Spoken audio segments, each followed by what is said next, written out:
setting thing here is about.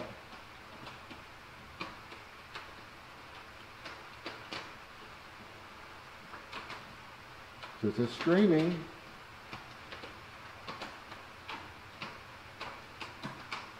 Let me go back and refresh. You know what? Better yet, here we go. Let me close all this crap. And then click on the YouTubes. Live. Refresh.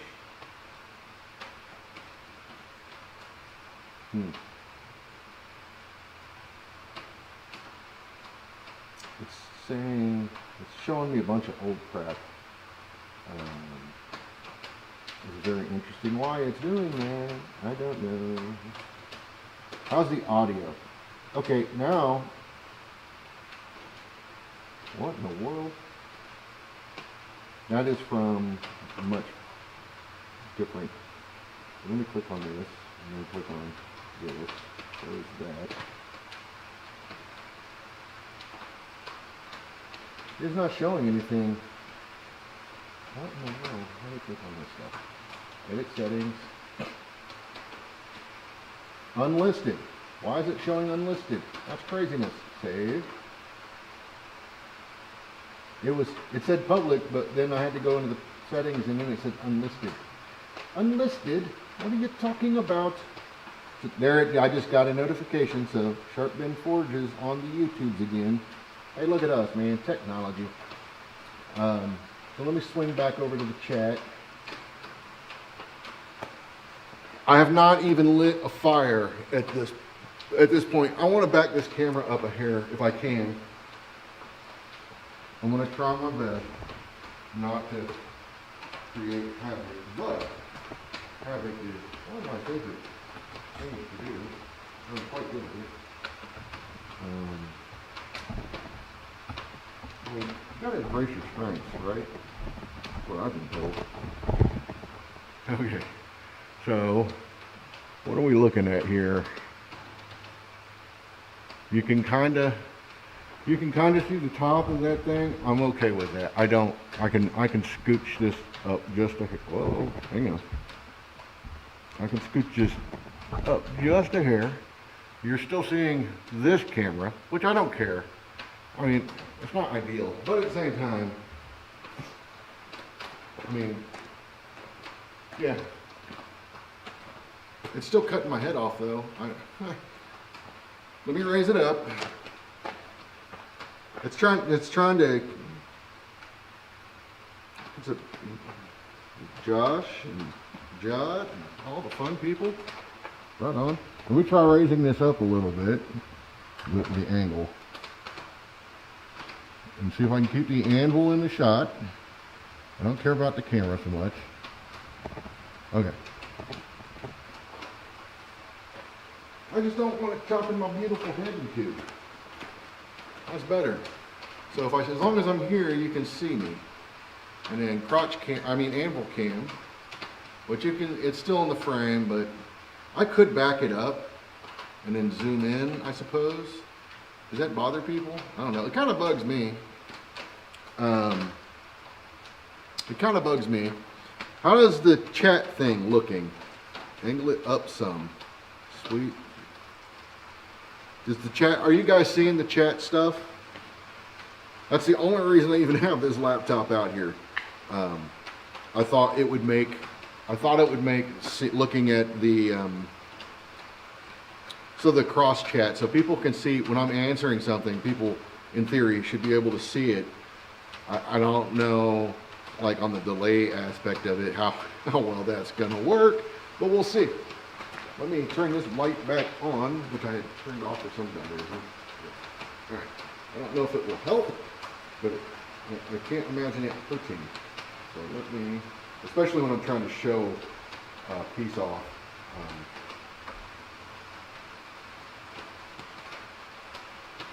I will angle this down my hairs. Go. And this one, I'm going to back it up a little bit. So yeah, you guys are gonna have to let me know on the chat overlay thing. I can't see it really.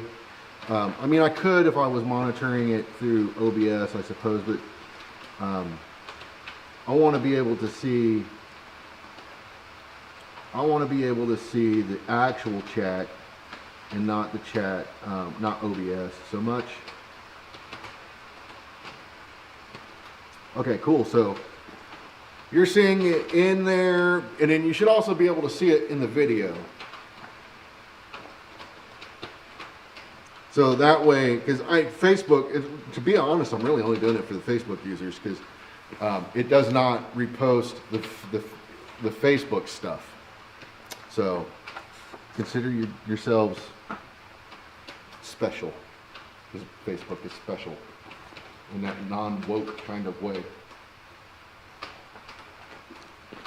If you know what I mean. All right, so let me relocate my, I think I'm going to have to go out.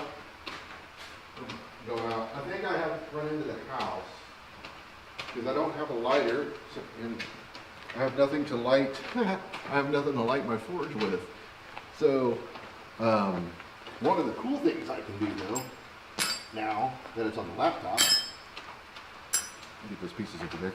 So one of the cool things I can do now that this is on my laptop is I can come and I can do things like this. So this is something I'm going to work on next week. And I can click on, there's a button. I can click on this button. And that is next week's goal. Okay, let me preface this with a disclaimer. This is something I'm going to work on next week, provided I can find the material. I believe it's inch by quarter, or quarter by inch, depending on where you're from. So inch by or quarter by inch, I think is the dimensions for this. I don't read these millimeter things. I mean, if it's not in freedom units, I don't even know how to respond. But I'm going to leave it. I'm not going to leave it on that. I'll leave it on. But anyways, this is something I'm looking at doing next week for Wednesday. Meanwhile, I will leave you. Hey, I'll leave you with a couple of these dudes. Two of my favorite guys. That right there is Brian Brazil and Kurt Fehrenbach when we were down for the Texas conference we put on, the Crossroads Conference down in Denton, Texas in 2022. And this was the first time Kurt and Brian had met. They got on quite well. We had ourselves a good old time down there. So I'm going to go run in and grab my lighter and my other cord just in case I need it. So you guys enjoy Brian and Kurt.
right. Might be able to pull this off. We'll see. See both chat and video left side screen. Nice. Okay, cool. Well, I'm glad that that is working. Let me swap this thing back over.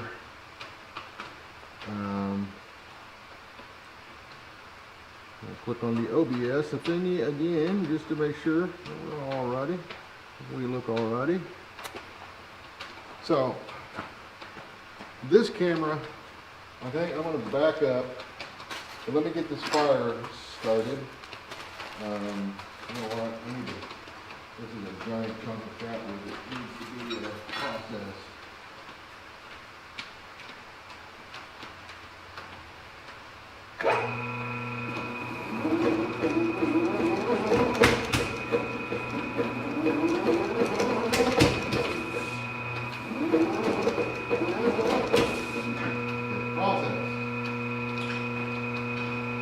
They go kind of light on these because it'll send wood shrapnel everywhere that I gotta go pick up later.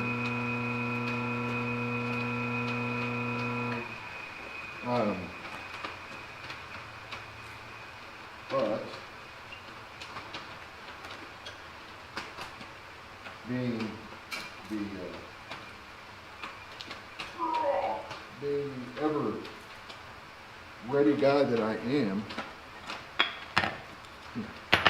I did not check the weather,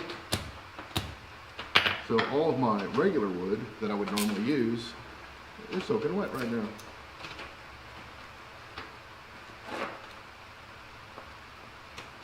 Oh boy, that's some tough stuff, man. Some of these are like really easy to break in half, and some of them look bueno. All right, that should be enough to get this fire started. Let me break one of these in half. I'm not going to use coal to help with the fire this time if I can help it, simply because last time I did that, it created a giant smoke cloud in here, and I had to open the window or these doors, which I don't really want to do, simply because it's not that it's cold, it's just kind of really chill. It's chilly. How about that? It's chilly. It's not so much cold, but it's chilly. With the doors closed, it's not bad at all. But if I have to open that door to get a cross breeze in here to pull the smoke out, it gets chilly. And I'm a big pansy when it comes to chili. Not the edible kind. I love that stuff.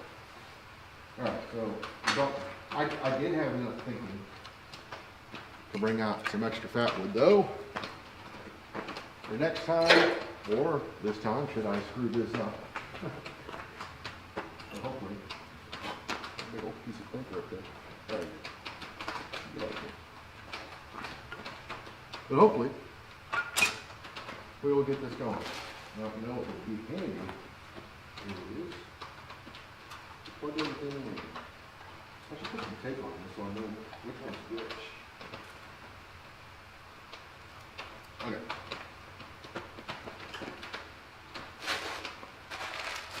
I might need to turn that blower down. We'll see. We will see. This paper, I have some paper like this in here, but it's so damp it just didn't want to light. This I had down in the basement in the house. Came with something that I ordered.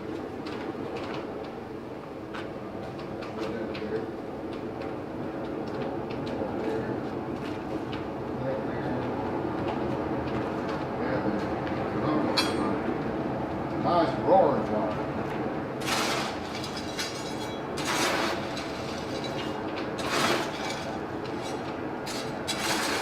Hopefully that was not too much. Probably should have turned that down a little bit.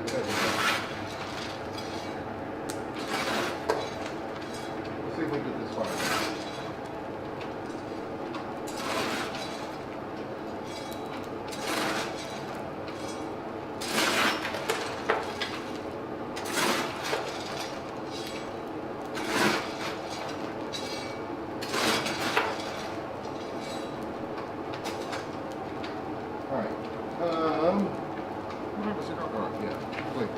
cigar that I was trying to light earlier?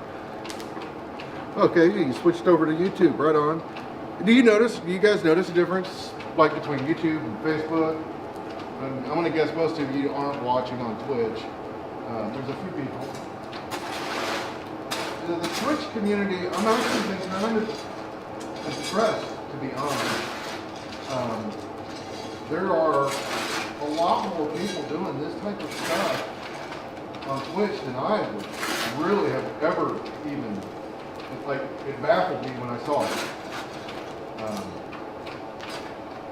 There is coal in here, it's just kind of mixed in, so there will be some smoke, but it's not going to be like, I say that now. It shouldn't be too overwhelming though.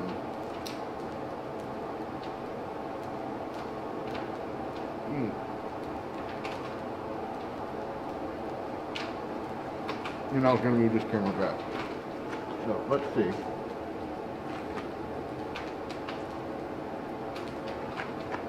Move it back. Man, it really almost feel like it could raise it up. What do you guys think? Oh, you can't see it. What do you guys think? Raise it up a little bit? Or down? I like down. I'm going to zoom in a little bit here. Because really this camera is meant to capture what's going on at the angle.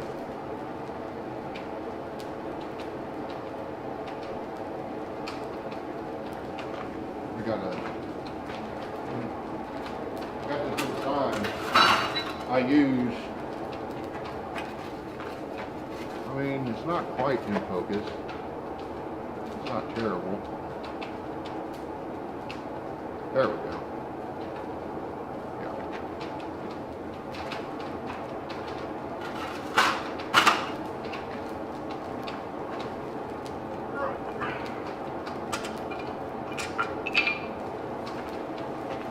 All right, so we got Anvil Cam, which is, I mean, it's a little off. And man, I don't really want to play with this too much. But I feel like you can see what's going on.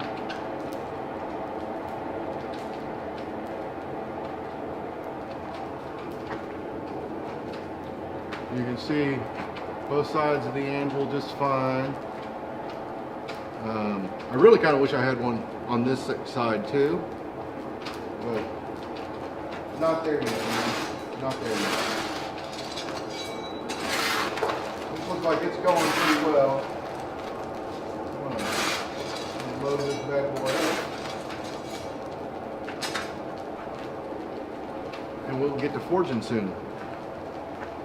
So, you know what's really funny is I have this mixer out here. It's plugged in, it's ready to go. I'm not using it. I'm just using a boom mic right now,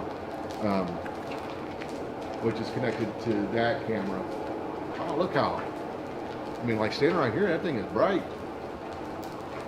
But do I have like a lot of glare in my glasses? I can't really tell. It's hard to see. Maybe if I turn this guy on.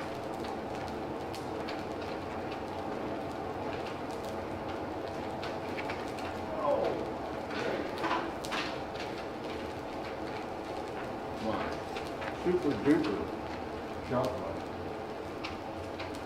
Like videographer light. It seems to really help with this one. Man, I really feel like I should raise this up and point it down more though. I'm gonna try that. Dang it. Dang it, I am gonna try that.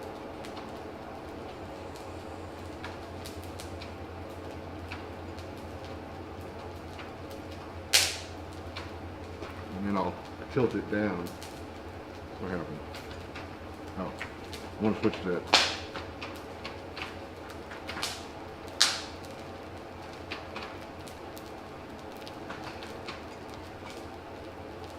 So you can still kind of see edges, but you can, I feel like that's a better angle. What do y'all think? Ain't perfectly in line. I could do that and then scooch it over. How y'all doing? a little bit. I think that'll work. Yeah.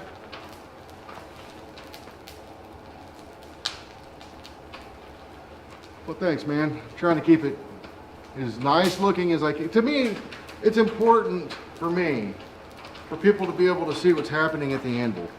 And clearly, that's an important thing for me. I mean, this camera, the reason I wanted to, well, okay, so one, Jennifer was the one that kind of suggested moving this camera, and I tried it more in line with everything.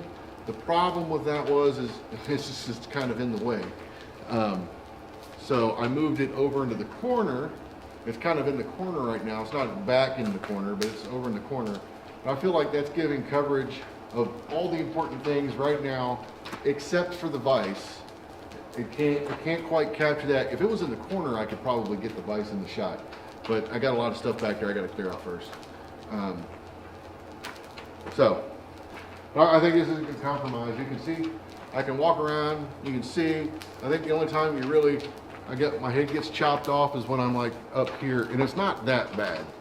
I mean, it's not great. If I were a foot shorter, it'd probably be awesome, but 6'3", sorry. So, I legitimately, zero plan of what I'm doing tonight, other than lighting the cigar.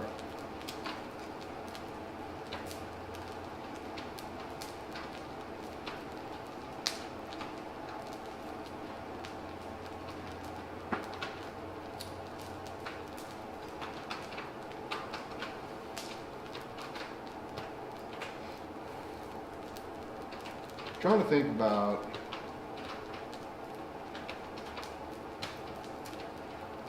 the Havana stuff that I still need to work on. So there's a, let me get Captain Morgan on, get my thinking cap on. There's a staple, an S-hook, forge welded spoon, staple, S-hook, there was something else.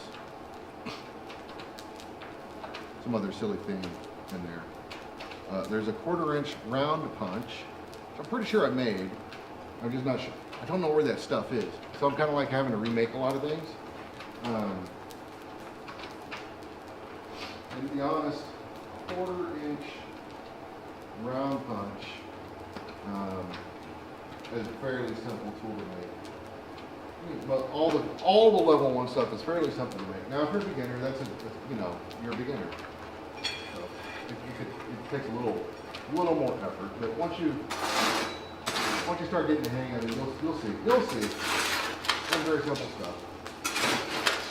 And that's what I love about the curriculum to a degree. Is like once you passed the curriculum, the Havana National Curriculum, once you've gotten past level 1. It says a lot about where your skill set should be, right? Like,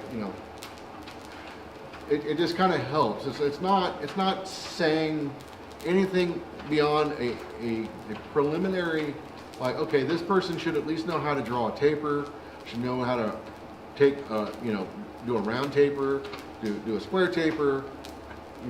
They should have the basics of forge welding, within their grasps, in simple tasks for the most part. It's not anything, crazy. I think level 2 kicks that up quite a bit. There's a lot more involvement. There's a lot more, I think the standards kind of jump a bit on you. If they don't, they really should, in my opinion, because going from level 2 to level 3, if you haven't addressed issues in your forgings from level 1 that they do allow through, you're going to be in for a shock, because my guess is most people will not pass a lot of the work that is getting passed in level 1. I get it, but at the same time, I think that is a very easy pitfall. You know, it's very easy to allow things that you've let that through. Then you better get a hold of it in level 2, because you're going to piss a lot of people off at level 3 if they're showing up and they're doing the thing, but the work is rough. You know, I mean, it might meet all the dimensions, but it could have hollows down the bar, you know, and whatever, you know, dings all over the place, and you let that through in level 1 and you didn't address it. I think you're doing a disservice to yourself. I also think, though, that Abana is probably thinking people aren't going to jump from level 1 to level 3 in like 6 months, right? But there are some groups out there that went straight from level 1 to straight to level 2. You know, I mean, like, they legitimately thought they were ready for that. And some of those guys have knocked it out of the park. Some of those guys are struggling, and some of those guys started a little bit and then they gave up.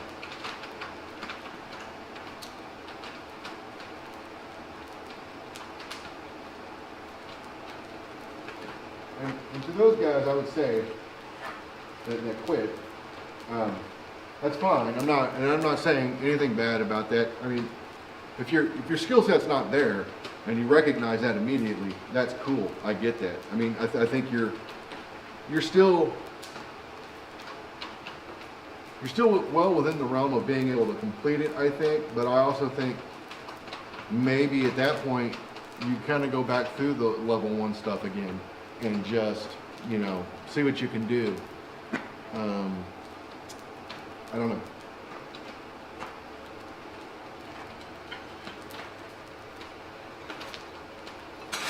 Okay, this fire is nice and toasty now.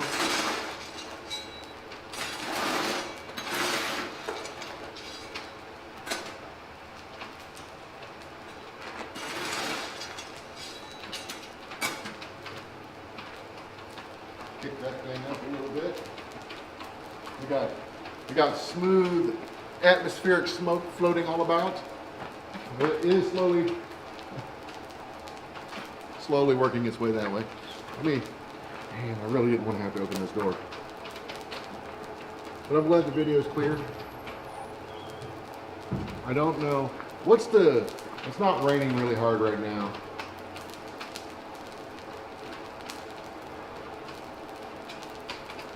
Yeah, see, normally when I start a fire and I'm using coal, I'll just open up all the doors and the smoke in here blows out pretty quickly. But hey, you can still see the important stuff, so I ain't gonna worry about it too much.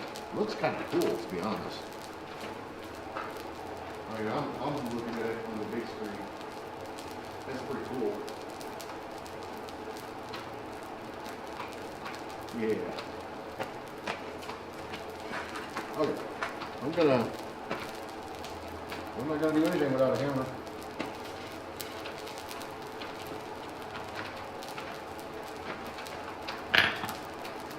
I made a terrible leaf earlier today, so I'm just gonna make another leaf real quick as a warm up, and I'll think through what it is I want to do. Might do the spoon thing here in a bit.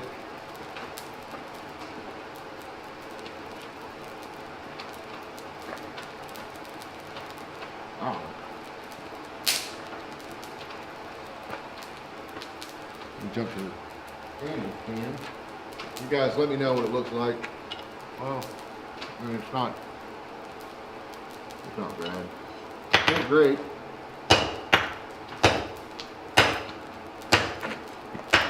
Come on now.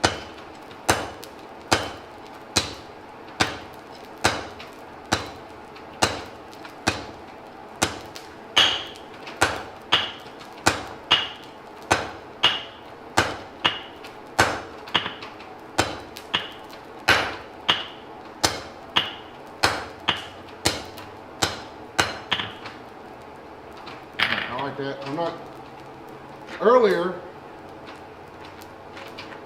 today,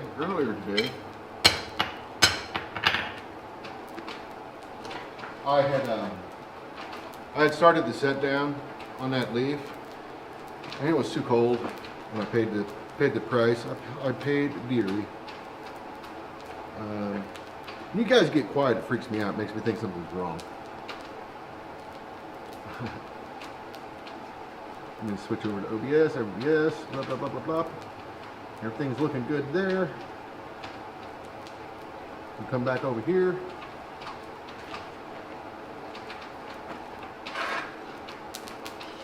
Come up to run this.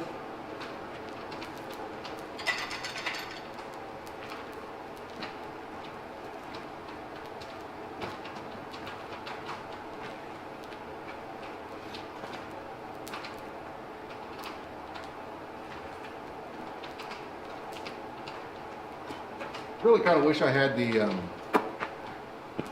stock to do that candlestick. I'm kind of itching to play with that.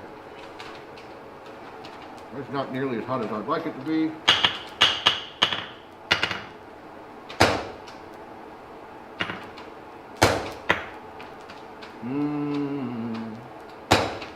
No moving.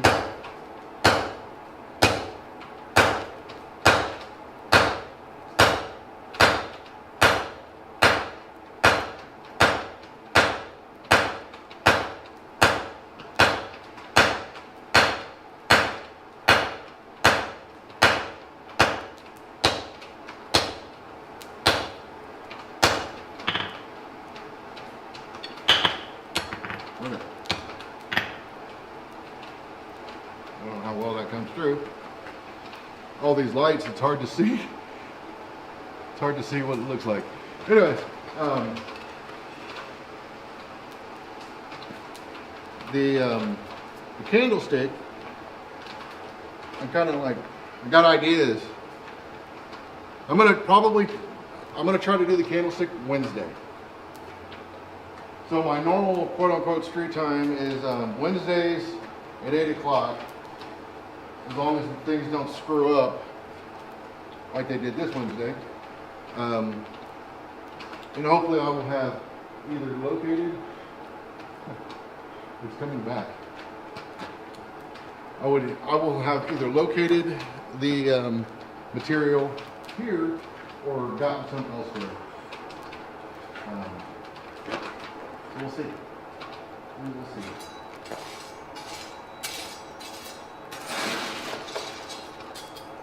But my goal is to do it next Wednesday. I'm going to open this door back here.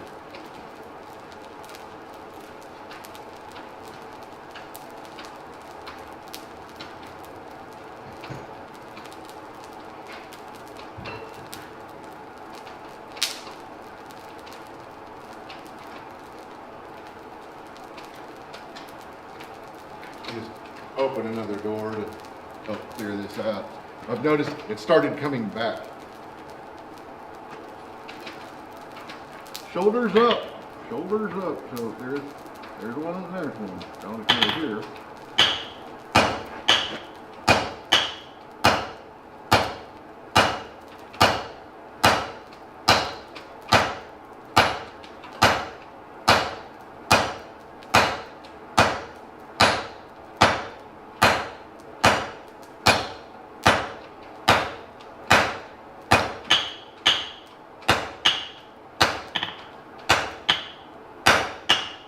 Okay.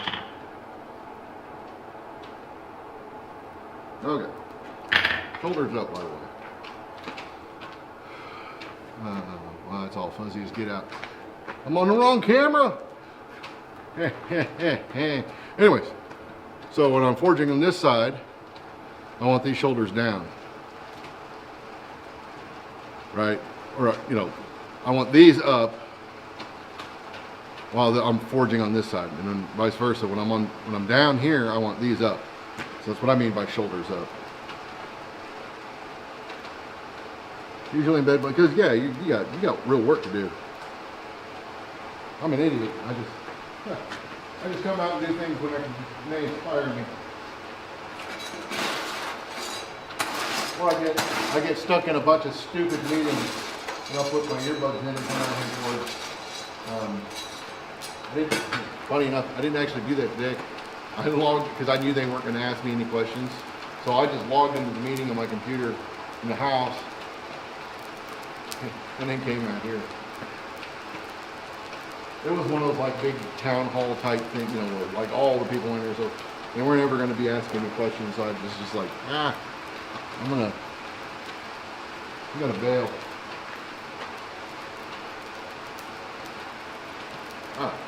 Hey, hot.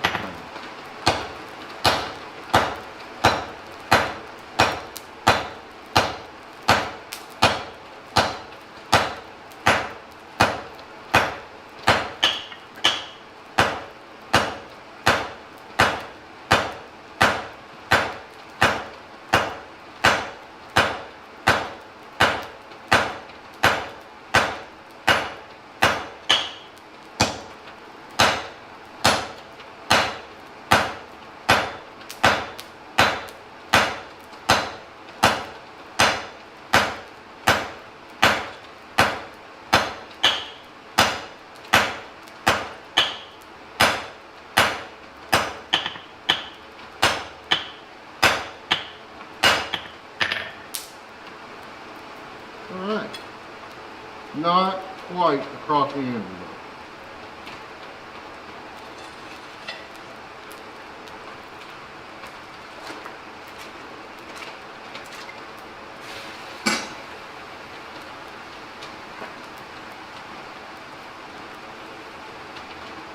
Hey, Kevin.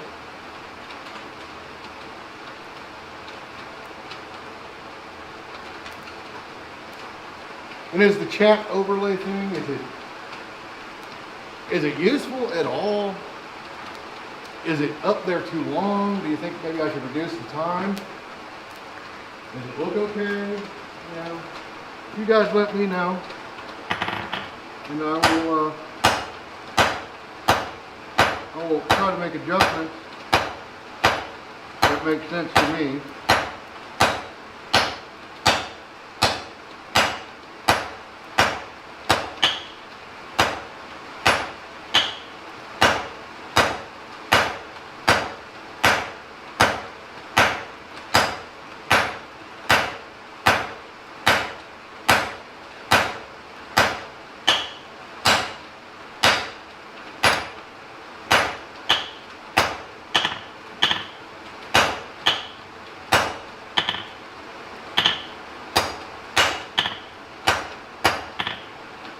Okay.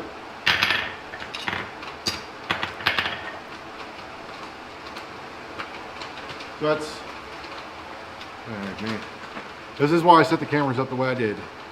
So you can still see me working. Tad bit foggy at the graveyard this evening. Yeah. I apparently still had some coal on the table. Green coal. And voila. That adds to the ambiance. If I could just scooch it out to the graveyard, that'd be great.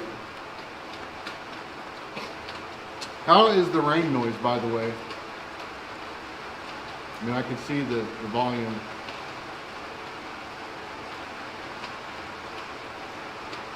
I guess as long as you can still hear my dumb self, it's all good, but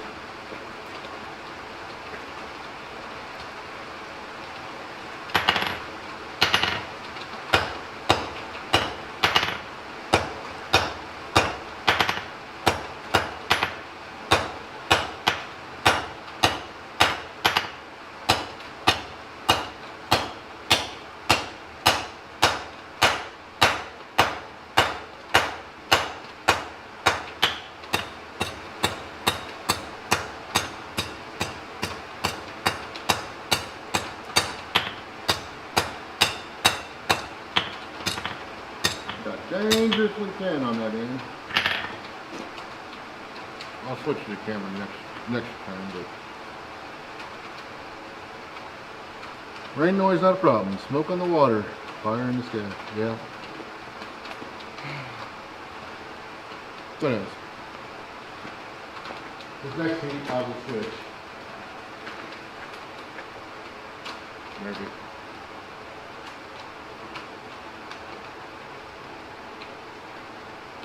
Maybe.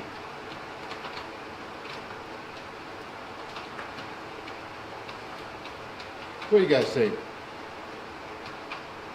Smaller hammer, bigger hammer. I don't have a bigger hammer actually. Got a sledgehammer.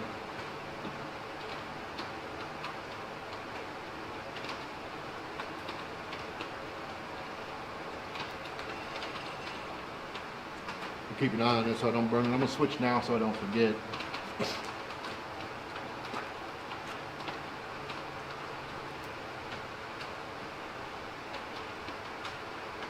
But I want this getting hot.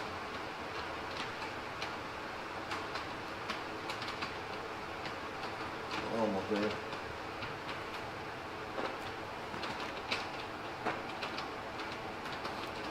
Some of this might just be from the cigar. Okay, here we go.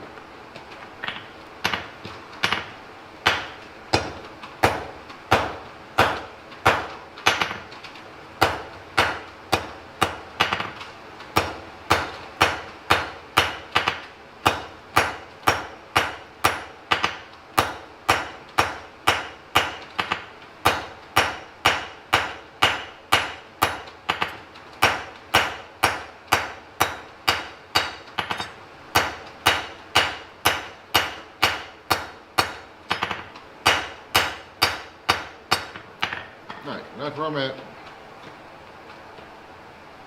I don't know why you can really see this.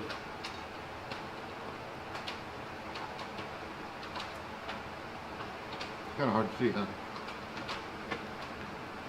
How about now? Any better? Seems better? I don't know. I'm gonna do it in the light. Just can't. Yeah. There we go.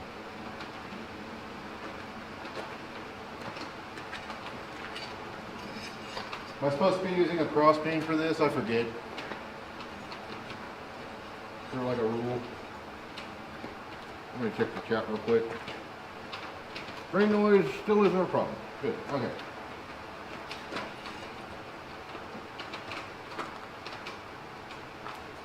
Oh no, I just remembered amount of shop water, drinking shop water. I meant to bring down a jug of water today. Totally forgot.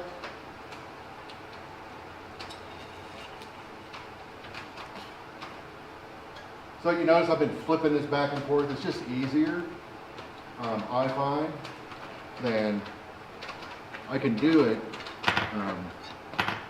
But this corner needs to come that way a little bit, and then I'll just flip it. I can hit on this side.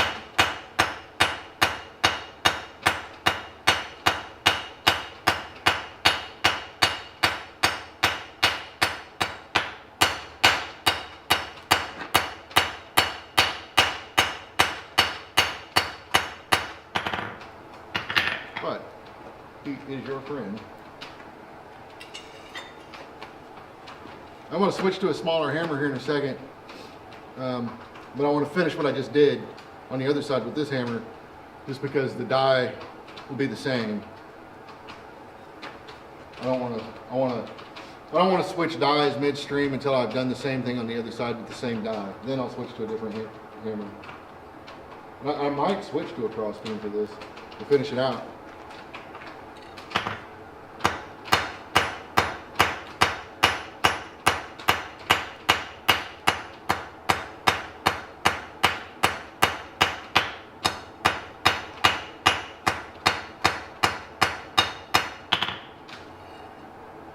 Okay. I'm going to switch to a really big cross peen. I'll show you.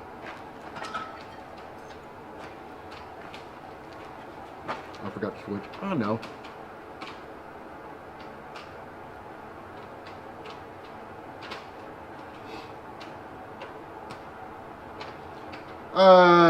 I don't know that the hammer dies are the same across widths.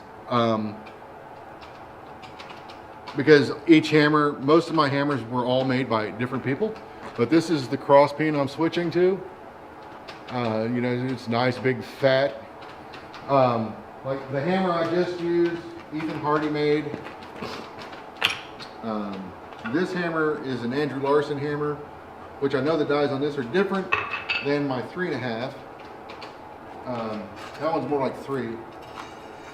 And then my 3.5, I don't think anything matches it because me and Ed kind of overforged that one a little bit. But they're all fairly close. But I do notice a difference. So I just find it, if I'm gonna switch, I wanna finish whatever operation I was on before I do that. It just, it's easier to deal with. It's not that you can't deal with it. I mean, I just find it easier to deal with. Wrong hammer.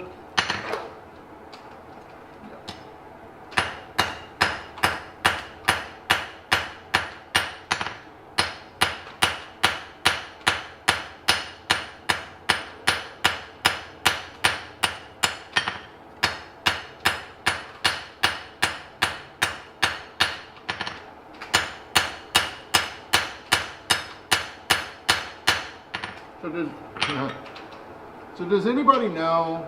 I didn't look this up. I should have. I guess I can.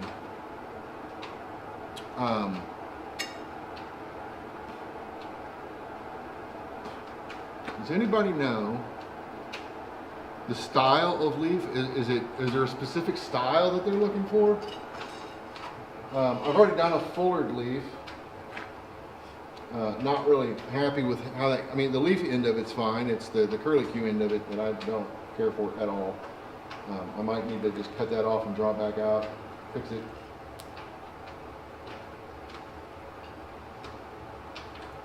On this one, I'm trying to keep a ridge in the center.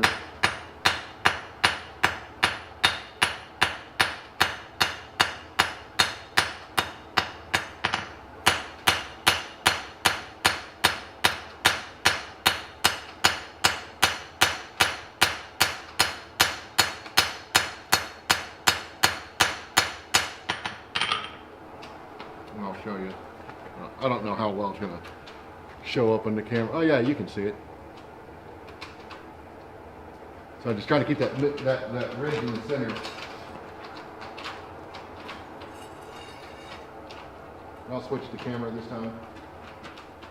Taking a few more. My hands get scorched by scales. I use this cross hand.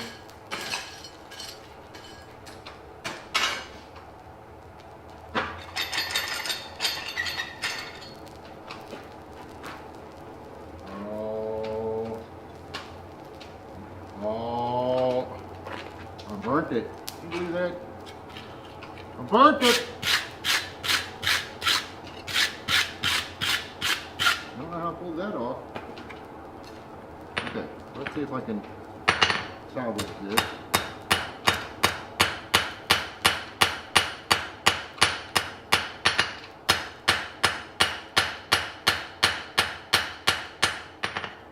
I was gonna switch, but I burnt the damn thing, so I don't know that matters now. Right on that edge. Rob, you big dummy. But yeah, anyways, practice. Partially up to the judge. Yeah, I know there's a curriculum page and print it out, blah, blah, blah. That's work. Research. Come on. Let me cut this off. Shameful. Shameful. Bad Rob. Anyway, where is my phone? Oh, it's in my pocket. It's in my pocket. Yeah, Bunny definitely took a bite out of it. I would never ever present something to be graded or judged that I have burnt. And I would recommend that nobody else do that either. This is not a good look. Do over. So it's a banana, not banana. I did this earlier. Tried to do banana for me. What in the world? Education. Level 1. Details. Open in browser. Open item. Okay. What is this complaining about? Oh, it's on like a SharePoint thing. It's on a SharePoint thing. Gate latch project. Forge welding, round drift. Heat treating of carbon steels, slot punch, hammer eye drift, forge leads. Students should understand how to neck in away from the end of the bar and spread material using a hand hammer. The effects of this crusting, blah, blah, blah, blah, blah, blah, blah. Okay, so that style would probably be fine.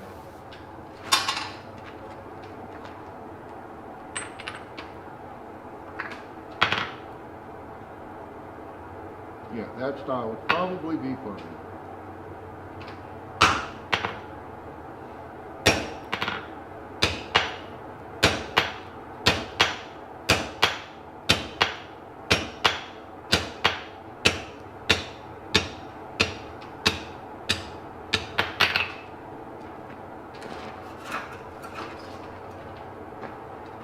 So I left a little nub on this, and the reason for that, even though I burnt it and I would not present this to somebody, that could definitely be a bunny bite. And I could finish that leaf out and then just forge weld this to like a little sculpture thing later on, or I can grind it and clean it up that way. So I don't want to just throw that away. It can be a thing, just not this particular thing. I don't do that with all my scraps, but that one I think it's salvageable. Not salvageable for this particular process. So I'm just going to do that again and try not to burn the damn thing this time. And for those of you that have just joined us, I appreciate you hanging out. I hope you stick around to watch me do dumb things, because I'm great at doing dumb things like burning my material.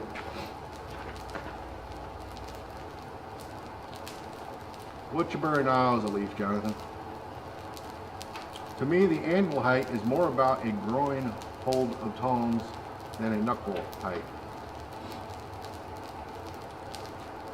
Yeah, you know, mine is, I keep mine, I like to be able to hold material between my legs, so, I've got a piece that's not going to scorch me. So, you know, for me, it's being able to work a piece between my legs, even if I've got to crouch down a little bit, I don't want to be on my tiptoes. I don't mind crouching. I'm not so old, my back doesn't allow me to bend over a little bit.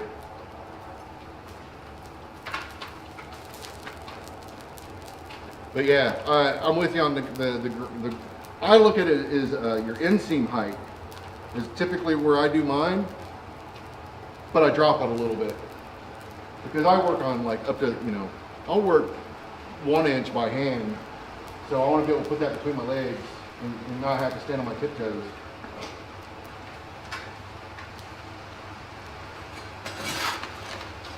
So I think,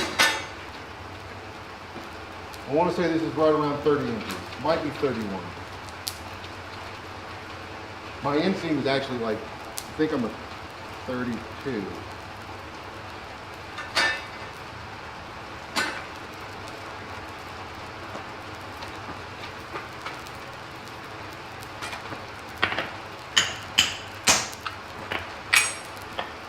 And I'm going to switch so I don't forget. You know, as far as anvil height goes, my whole thing to that is do whatever you feel like doing. You know, just, who cares? You'll figure it out.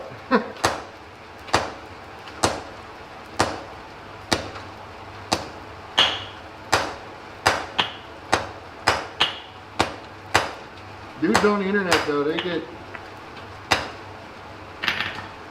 They get like ravenous about it. It's crazy.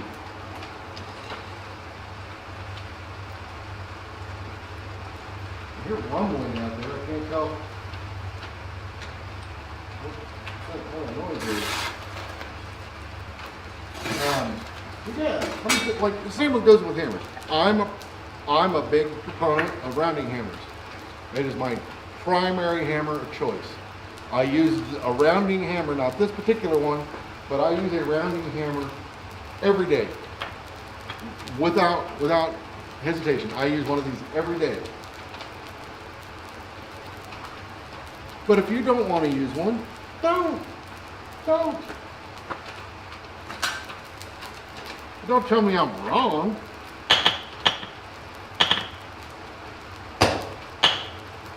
Especially when I can whoop your ass, generally, forging, you know. It's crazy to me.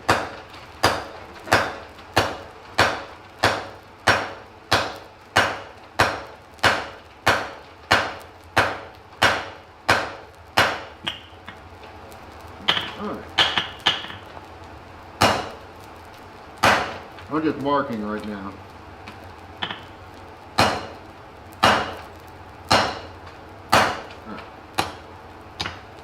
So, where I'm at with that.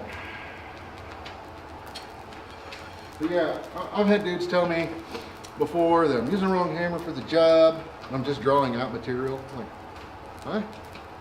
Well, who should I be using? A flat face cross beam? Get out of here, man. Dumbass. I've had dudes tell me, oh, you should be using your horn.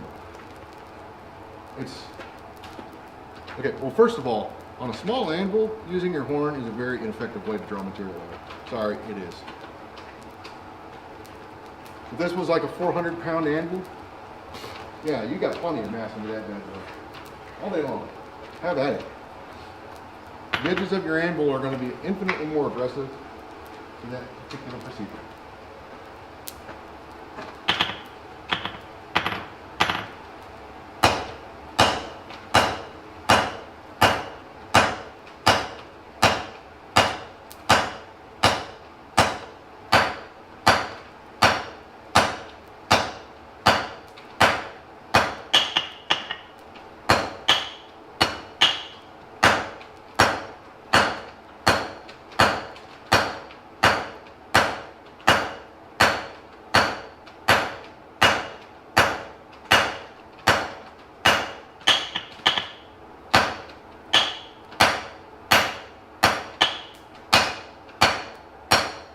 Almost there. I want to get across my anvil. That helps. It provides support for the stem when you're working. If you've got air gaps under there and you're hitting it, it's flexing the ends, something's going to break off. It's just a matter of time. But if you look at the radius here, and to be honest, I'm thinking about taking it a little bit heavier.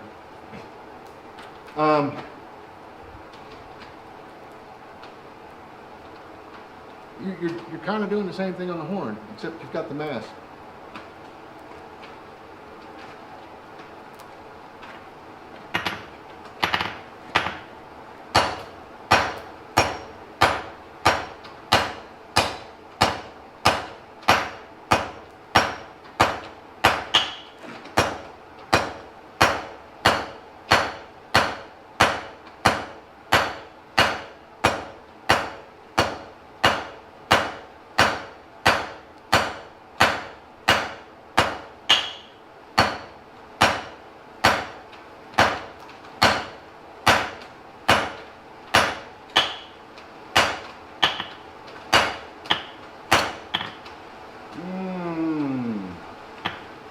Draw it out a little bit more,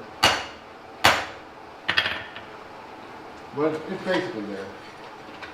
Just give me a little comfort zone. Yeah, it's always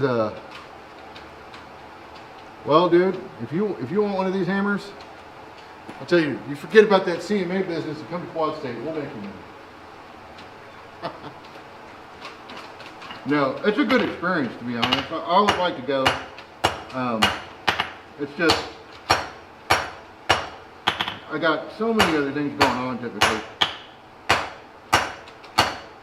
Okay. I think that's good. Like, work on.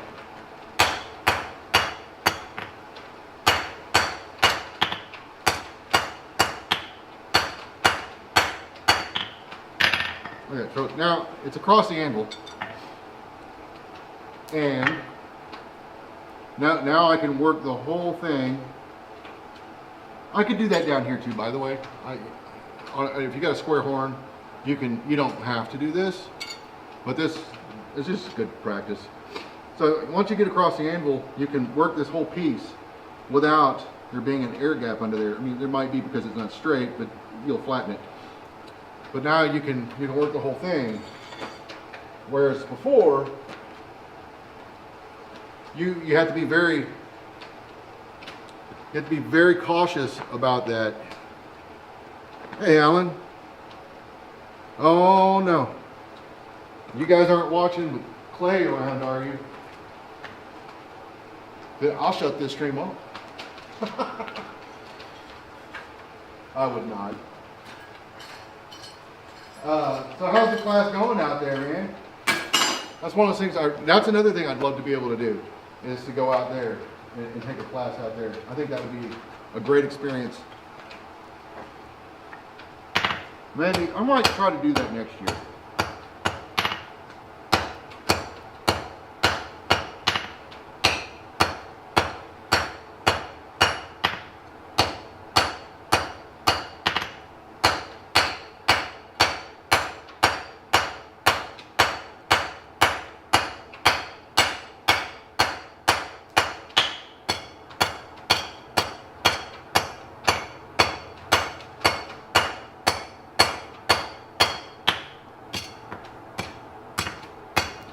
Alright, let's see if I can pull this off without burning the damn thing again.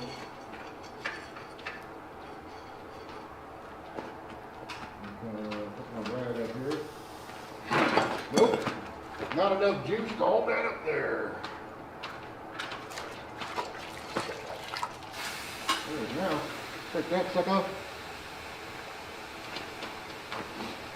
Last day, great time. Right on. Yeah, Dan, back to that rounding hammer thing. I mean, we can make you one. Or we can show you how to make one. We can help you make it. That's what I prefer to do. I mean, if you wanted a hammer, I mean, we could make you one.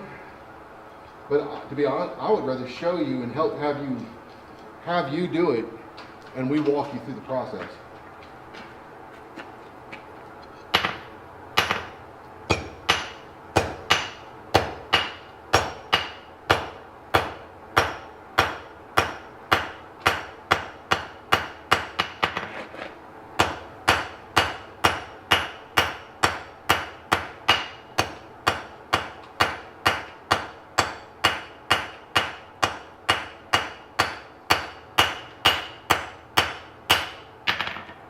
So, I'm doing a similar thing. I'm doing a slightly different approach. I'm gonna switch to this big camera.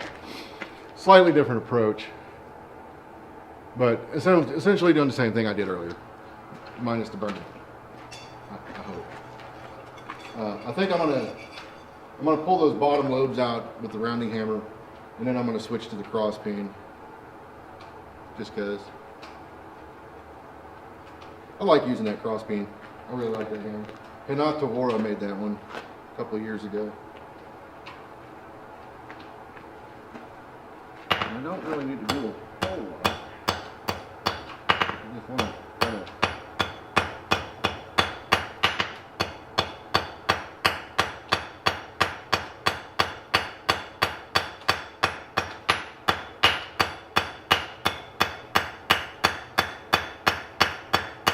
okay.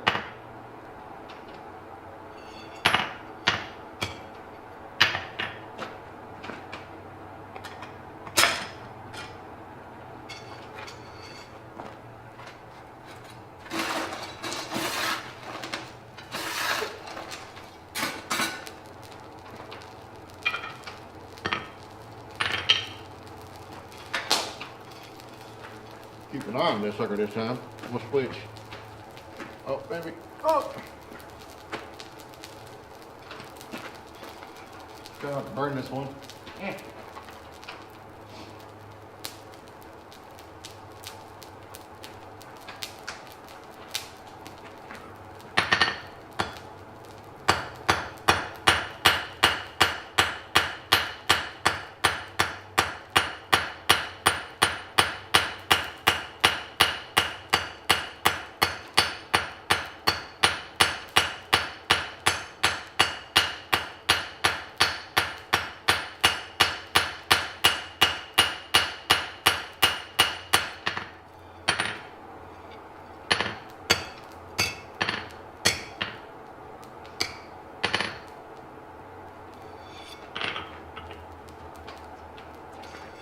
Getting there. We're getting there.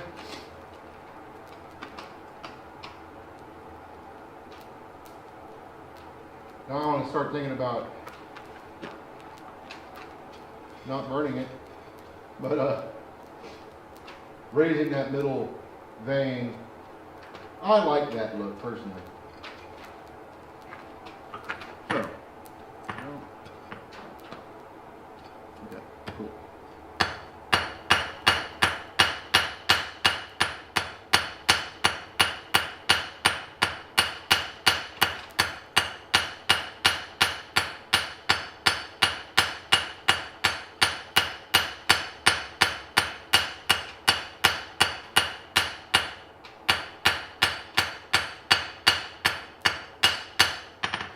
So it's slowly developing.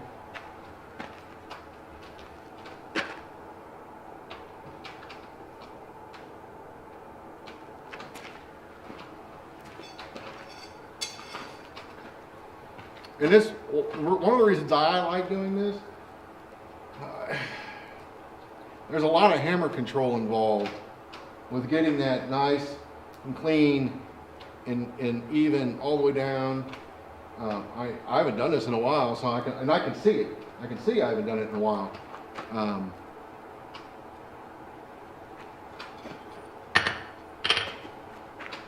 Switch the camera.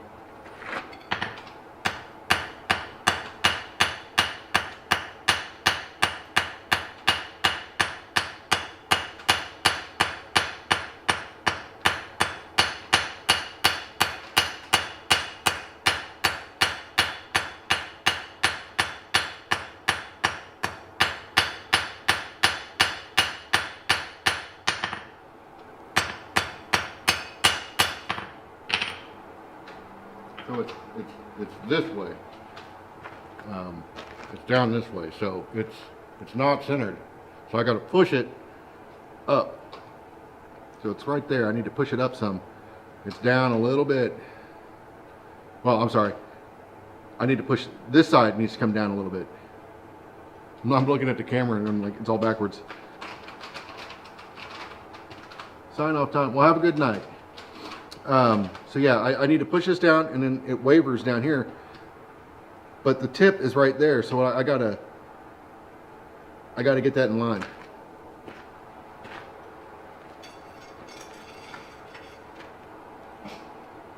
I used to do this a lot and I used to be a lot better at it. So I haven't done one like this in a long time.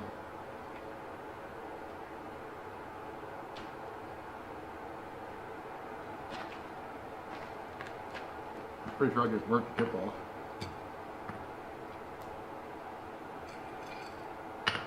Okay, I need to go that way.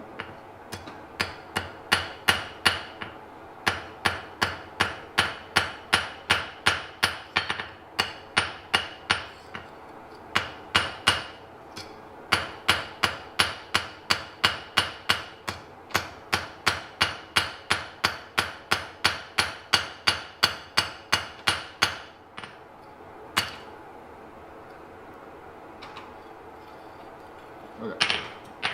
I'm not too worried about the tip though. I'm a big sad. So yeah, I'm not. I mean, as far as leaves go, I mean, it's not the greatest leaf in the world. I exhibited I can neck down a doodad, right?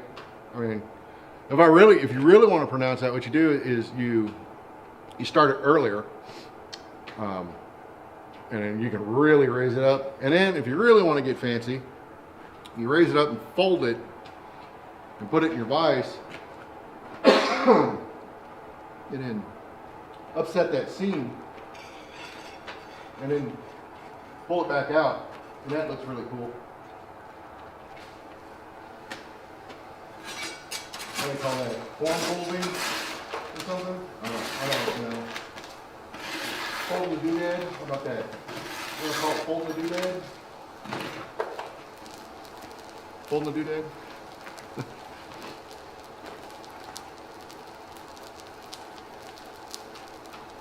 Thomas Goodaboot sent me. Why on earth would Thomas do that? I'm sorry, man.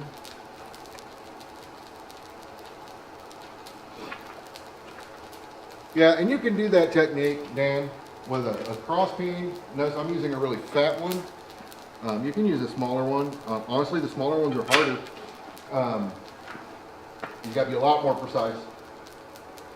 And I don't necessarily feel like you get anything from it, really. But you can do that with that. I used to practice doing it with just my rounding hammer.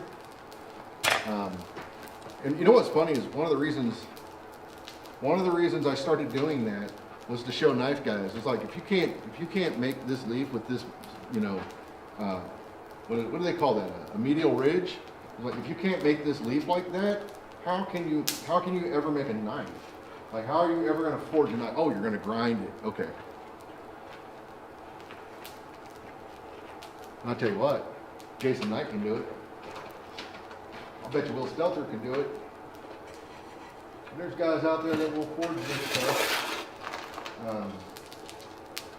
But yeah, if you can't, I mean, just even the basic form, if you can't, and honestly, square bar, making a knife out of square bar is easy. Just put it up on a diamond and flatten it. Knife. It's not quite that. None, you're here and watching and lurking. Why on earth would you make some poor person suffer through this nonsense? Alright, so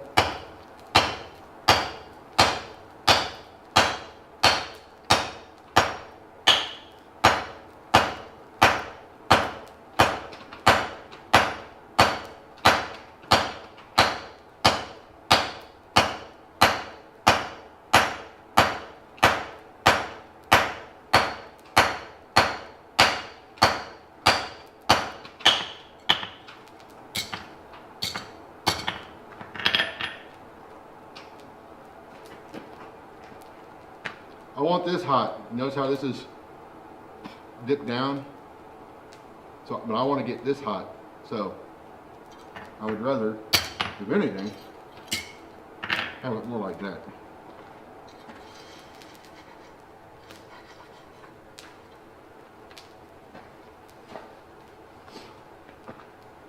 Now allow me to focus my heat right where I want it. This type of thing is where an induction forge is really nice, provided your leaf will go through the coil. But then you can just put that in there, and then you're just heating up, you know, an inch or two of that material right where you want it.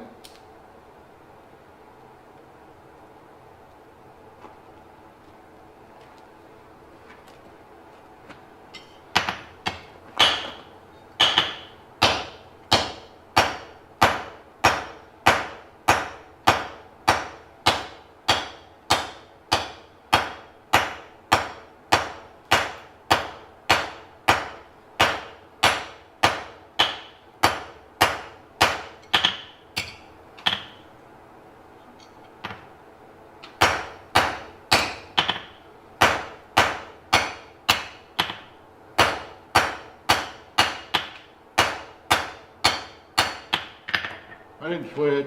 You guys know the thing, right? Square, octagon, round. You know the thing.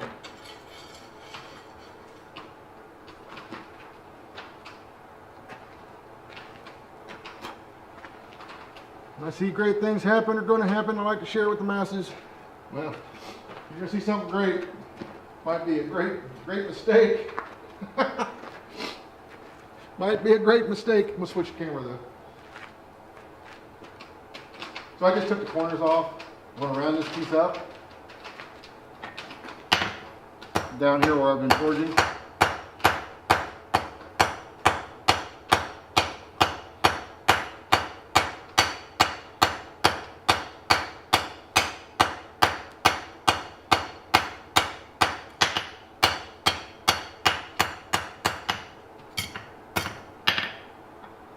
All right.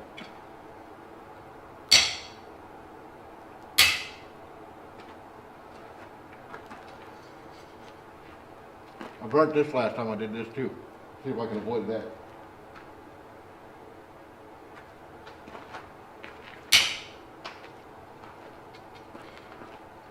Pair of tongs. Hammer is in the way.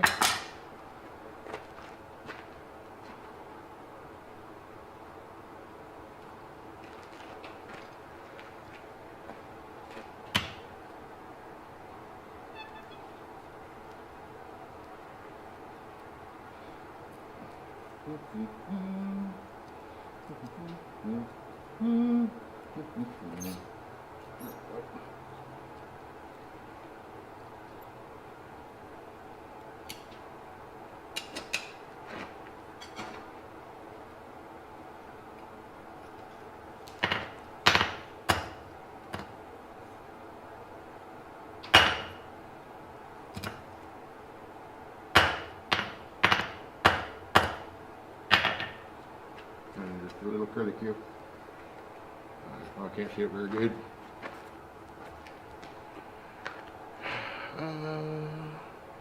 Yeah, you can see that. Yeah, kinda. Oh, you can see. Trust me, there's a curlicue there. You just gotta trust me. I'm not going to do, I would normally, oh, if I can grab a hold of it, that'd be great. I would normally bend this around and do something fancy with it. But it's an Abana leaf. So there's the leaf. Not going to do anything.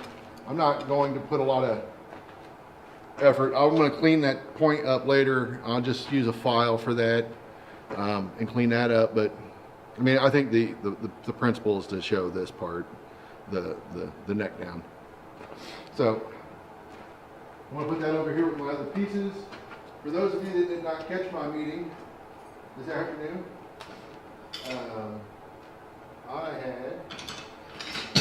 let's put those on the big shelf. During a meeting, I did this.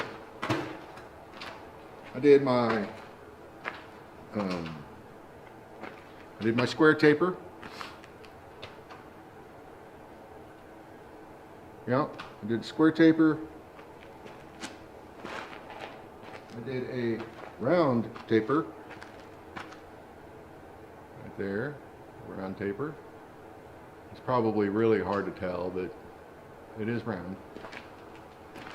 I did a diamond taper. This one, the definition could have been better, I think. And I might redo it. But that's the diamond taper. You can kind of see it there, I suppose. It's hard. It's really hard to see it in the video. It's fine, but there's aspects of it that I don't like, and I think I might go back and do it again. I would prefer this transition here where it goes from the 45 to the other 45, I would prefer that to be crisper than it currently is, but that's fine. And then this is an octagon taper. This one was actually kind of tricky because I don't typically do octagon. I do, but I don't, kind of a thing. I'll have to show you what I'm talking about when I say I don't. But that's the octagon taper. The hard part was really staying away from the end and not forging that round. That was the tricky part. Oh, and then a chisel point taper. I just think that's what they were calling it. So there's that.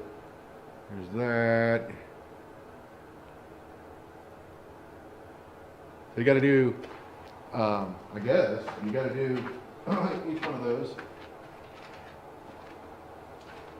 part of the curriculum, I believe. An S-hook. Yay for S-hooks.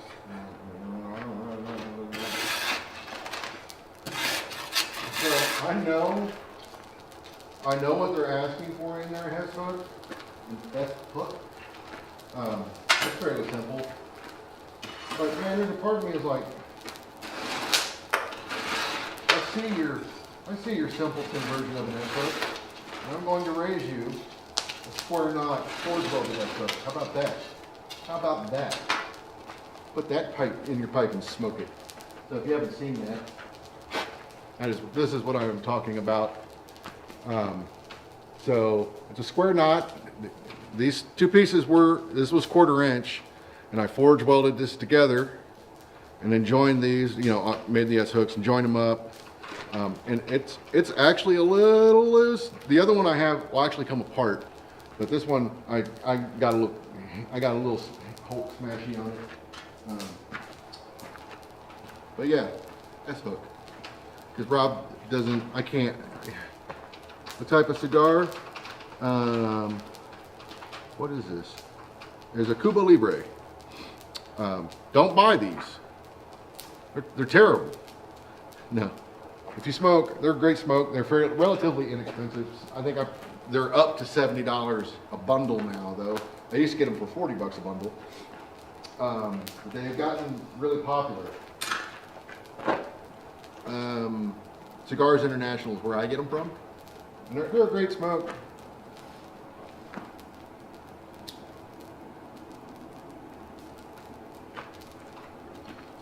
So I wanted to show. I wanted to show you guys some near and far side of the anvil tricks. Piece of blinker in there. Get out of here. Tips and tricks, near side, far side. Cuba Libre.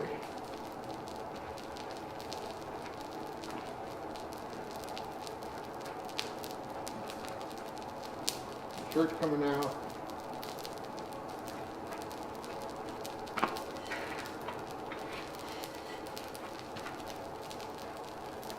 This is actually, in my opinion, this is a very fun exercise to do. So we've got, what I'm going to do is I'm going to take, let's say an inch.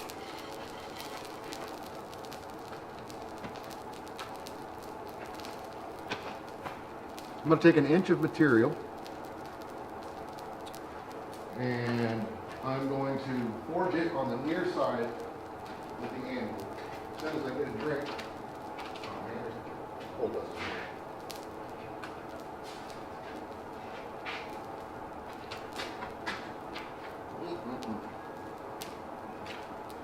So I'm going to forge on the near side. I'm going to take approximately an inch. I'm not measuring it or anything like that.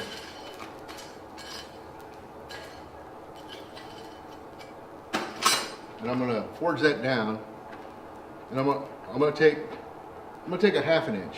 So I'll take a cube of material. Let me cut this first, so that way it's got a big little nubby thingy on there. I'm going to get rid of it. I could just grind it, but I'll cut it. Hot cuts are meant to be cut hot. That's why they call them hot cuts. You guys have heard that before, right? That's not some new thing. I really hate cutting squares.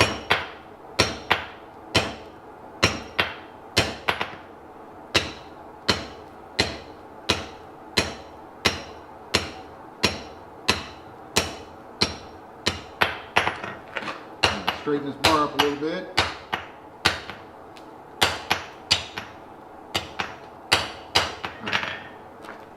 Just pull that off. For no other reason than I can. And then I'm just going to break it off. So from here, I'm going to take 1/2 inch of material. I'll even measure it. I'll try to. How about that? I will try to measure it. If I find a measuring stick.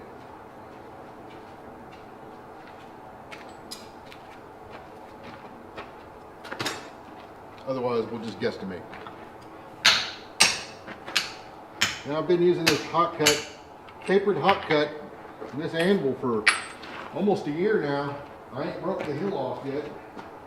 I don't know, I must be doing something wrong. I mean, I'm using even a 4.5 pound hammer on that sucker.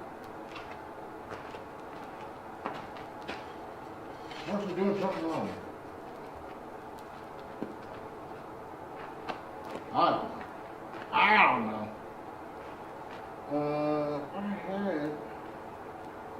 I had a measuring stick earlier today. What did I do with it?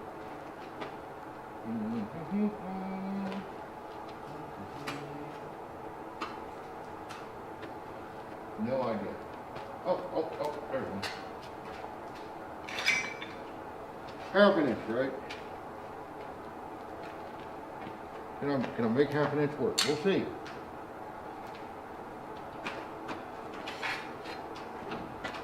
I'm gonna come out here. I'm just gonna mark it off. Wow. It's almost like I knew what I was doing.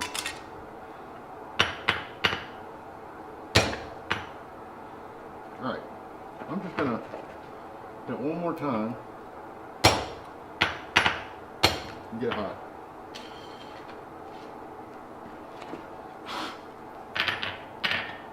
Did I have an inch?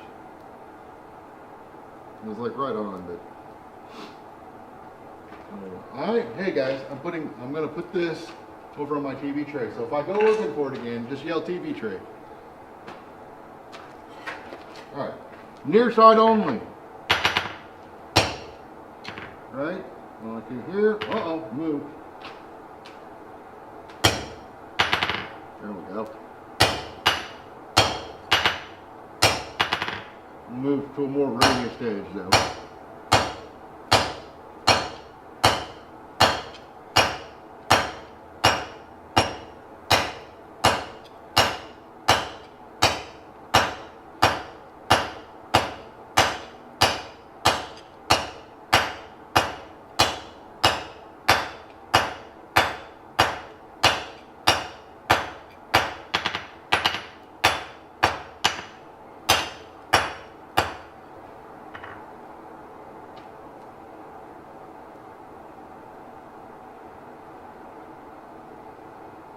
Thought I heard somebody. Anyways. Oh, we're easily at an inch already.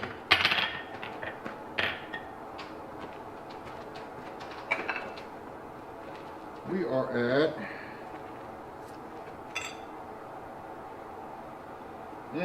almost inch and a half. So it took a 1/2 inch bite. This is already right at 1.5 inches. Almost there. It's not quite 1.5 inches.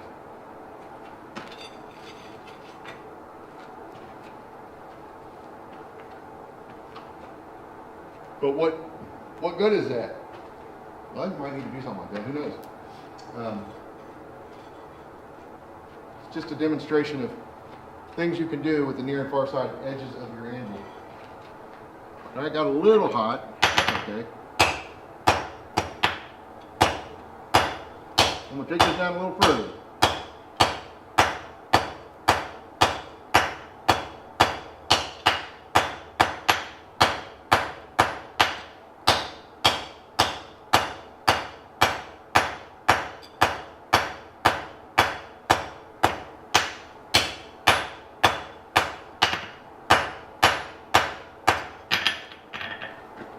Where are we at? We are over 2 inches at this point, 2 1/4. Keep on going, keep on trucking. I'm going to switch the hammer though. Smaller hammer actually.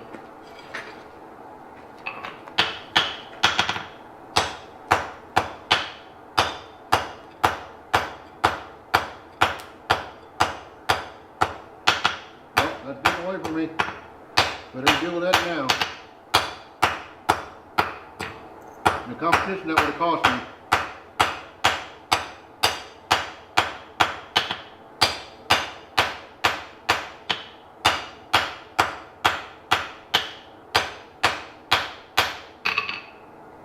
I mean, time-wise, that cost me a lot. Let's see where we're at.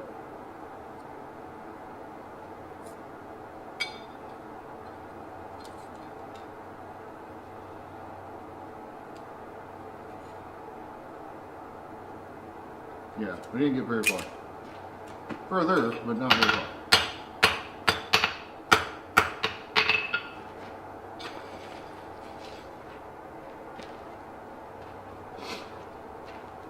When you get into a situation though,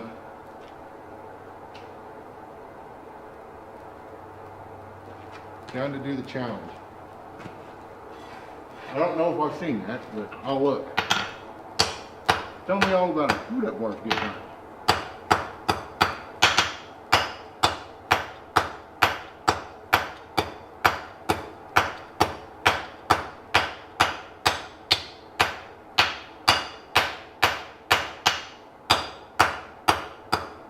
I got a rhombus.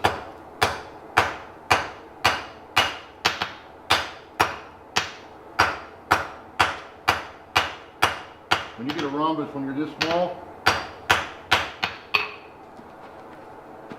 no bueno.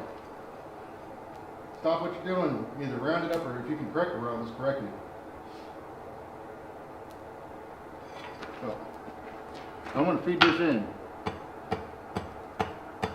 The noodle that it is.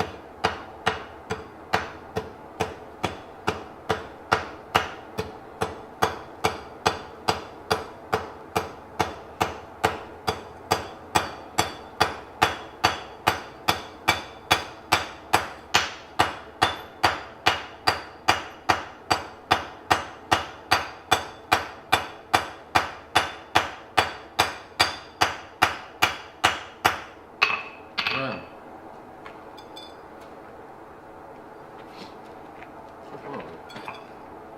We're at least 3 inches at this point. 3 3/8.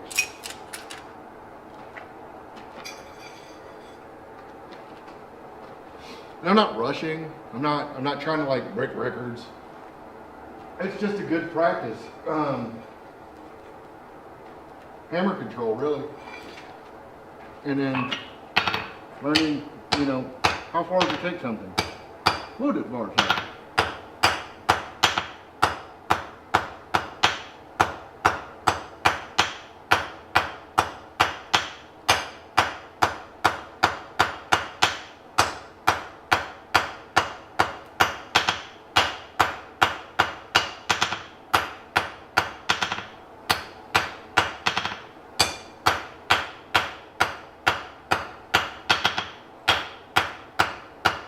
You get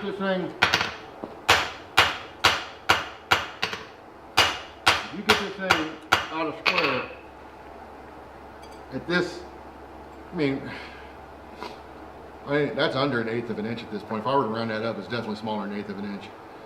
If you get out of round on something this small, you'll lose it. It's just a matter of time before that splits.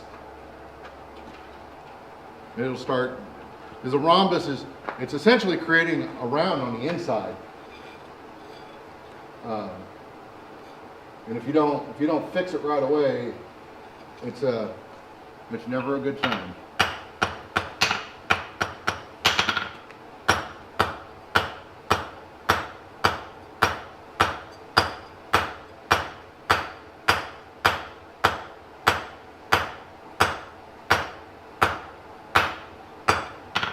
Across the end, well, or at the edge.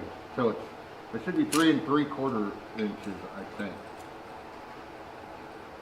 Yeah, well, actually 3 and almost 7/8. It's, I'll say 7/8.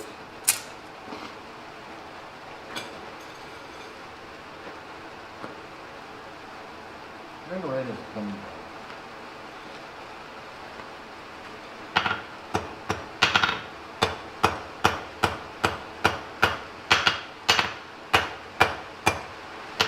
right there. I just step around it.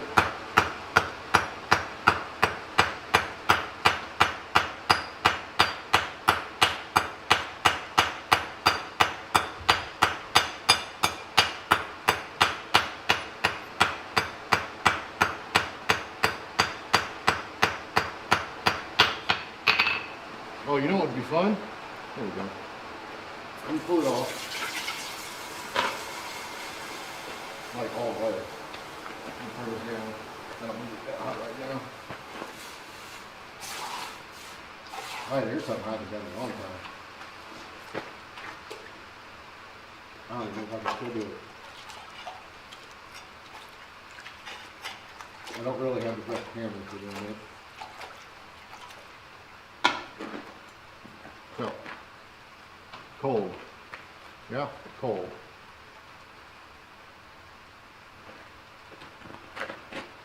Let's see. Let's see.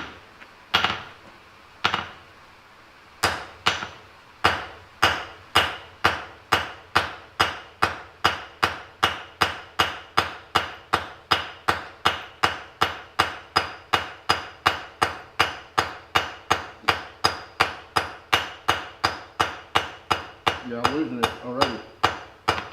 I think this hammer is not the best for this. It's too big. Got to split it. But let's see. I don't know if you heard that, but it sizzled. The one time I like a lighter hammer, it's for this, because this one's just it's too easy to get it out of whack with a bigger hammer like that. But yeah, it's split. And it's split because well, I mean, multiple reasons, but I wasn't hitting as squarely as I should. But you can light them up. I don't know if I have a smaller hammer. Do I could try it with a ball peen. I've never done that. Oh, do I have one? Never used the ball peen for that. I'm gonna do it down here though.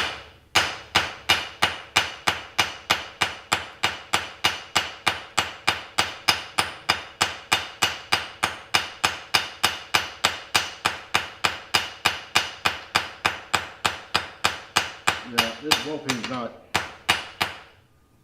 It's got turbo dress trace too, but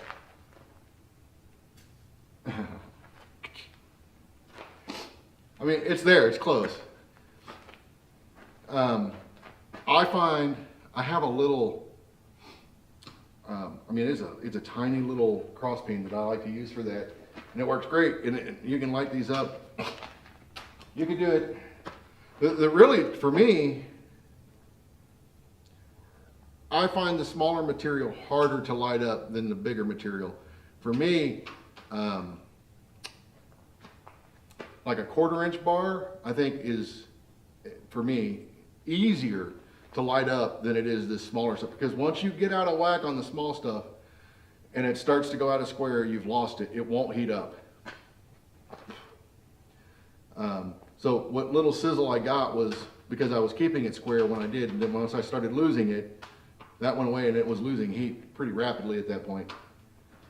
And this is, for in terms of confidence boosters, turn all the lights off when you're doing it. Because you will be able to see like it's slowly getting there. It's a lot more satisfying.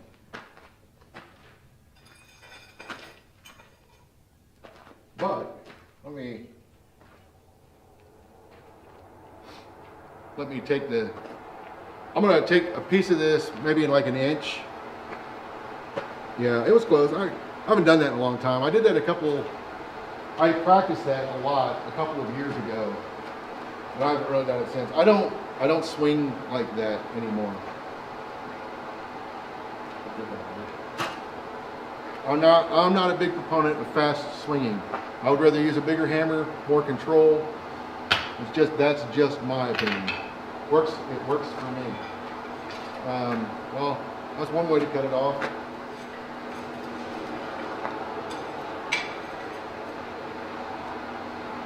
Burn it off. It's like a plasma cutter from the 1600s. But let's switch over here real quick. I'm going to. I've got a big old crank right now I need to deal with here. I'm going to round this bar up as is. And I'll show you guys what I do. When I say I don't normally do oxygen, I'll show you. It'll be a lot easier to see with this material thickness than TV stuff. But drawing those like really fine, long pieces out of something really big, I haven't done it in a long time, but it really enforces hammer control. And it's better to do it when your lights dim, especially when it starts getting really small. If you got bad eyes like me, it's better to turn your lights down, because then you can see it a little bit. It's a little easier to see. But when I say I don't round up like a normal person. So I will show you guys what I do, and I'm going to try and go slow. But I do want the top.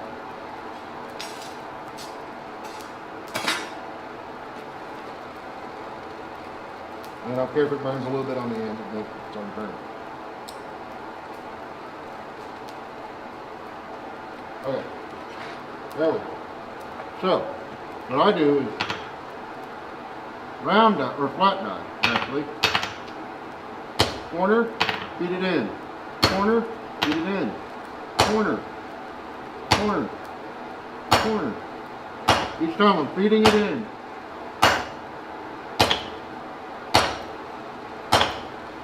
Then you can go back over it, go a little faster.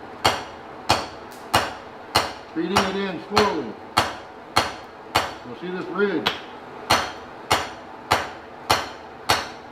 That's what you're aiming for.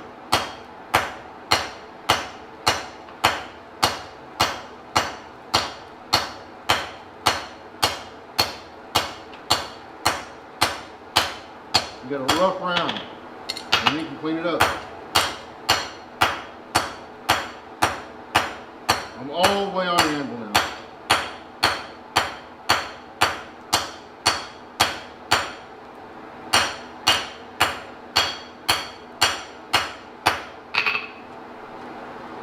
And it's not that one way is any faster than the other, I don't think. I mean, I'm sure you can get faster at it,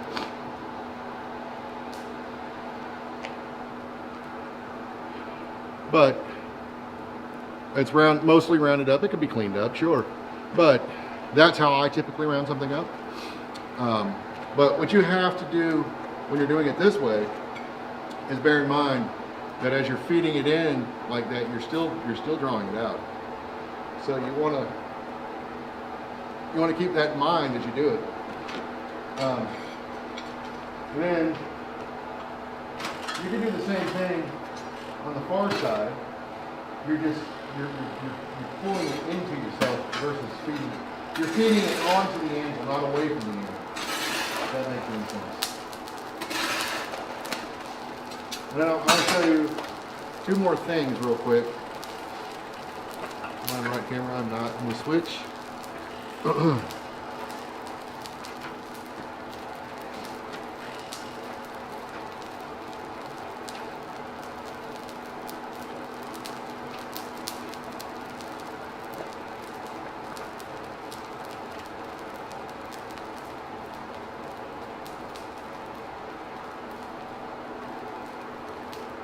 Switch over. Now I'm gonna break it down on the far side.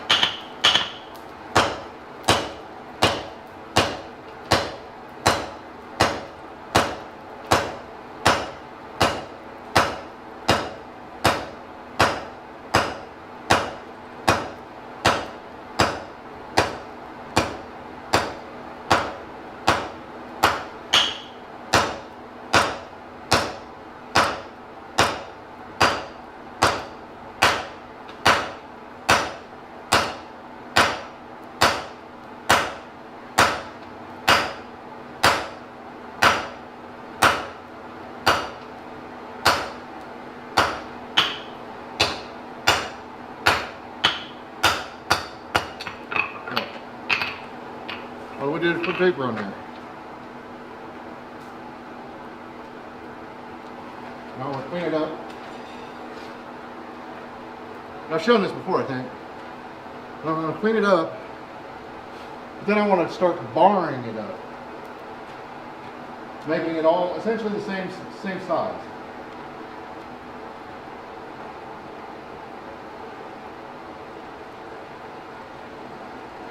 But I got to get this closer than it is right now. So I'm gonna. Oh, that moved.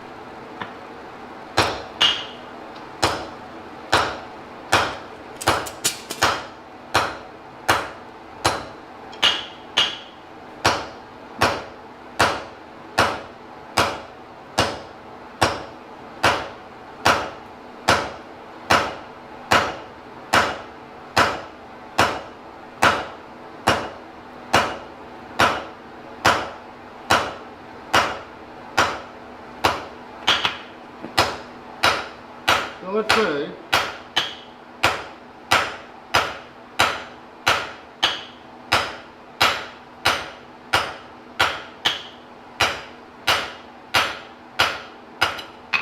I want to take this all to about the same dimension as this. So I'll do that on the near side, and I will use that material as a kiss block. If that makes any sense. So it's kind of 3/4 on the anvil, 1/4 off the anvil. They're not half face blows. Try not to burn it. But I find this to be a relatively good technique. So I'm going to use this. See that? I'm going to use that as a kiss block essentially. There's so much surface area there that something's got to give.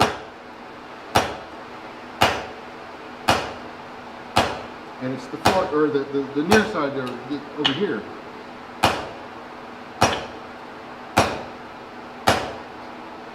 And it's not perfect yet, but another pass, it'll be there. Using heat, going slow too. I'm trying to go slow so you can actually see what it's doing. But if you look here, that's pretty much the same. It's not perfect yet. And then I still got up here to go. That's one way to bar up a piece of material. That's good when you're like doing tong rings, for instance. Very handy trick. I don't particularly care for tong rings that are the same dimension all the way down. I feel those are weak. And a slight taper, it doesn't have to be a major taper, but a slight taper definitely helps with that. I'm going to take this down some more over here, but I'm going to stop it right about there, I think. Then I'm going to come back through and try to chew everything up.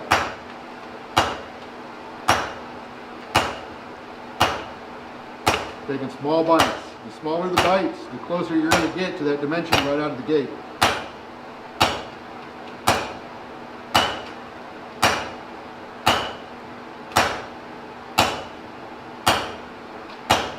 Right.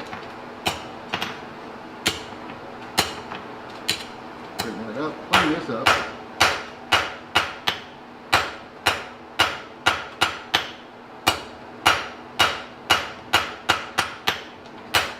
I'm just taking the bumps out of it. So you can see it. Right. So that, switch this camera. So that right here, that's essentially barred up minus the taper at the end, right? I mean, but it's a great technique to learn, if just for that. If just for that. I'm gonna put this bar down for a minute. I'm gonna turn this down because I got a ginormous clinker in there I need to pull out. So I'm gonna let that cool off for a minute, and then I'm gonna think about what I've done. Now, I'm gonna find my watch. tasty cold dust in it.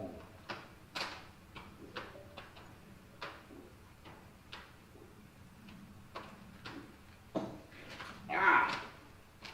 Tasty cold dust. Cold dust tea. Paul and I practiced some work Wednesday that nobody really got to see because the stream was not having it. This is just mild steel. This was made out of 1 1/4 inch material. And we were just practicing using the new tapering dies I created, which worked out really well. And then we didn't want these to be useless. So we're going to use these as tempering drifts. So when we make a hammer, what we can do is we get the drift hot after we've heat treated, after we've hardened the hammer. What we can do is then get the drift hot and then drop it on the drift, and then we can drop this in the hardy, and then you can, and see, like that's the right. That's how I know that that's the right taper. It's sticking. But you can, you let it heat up and pull it and flip it over and go back and forth.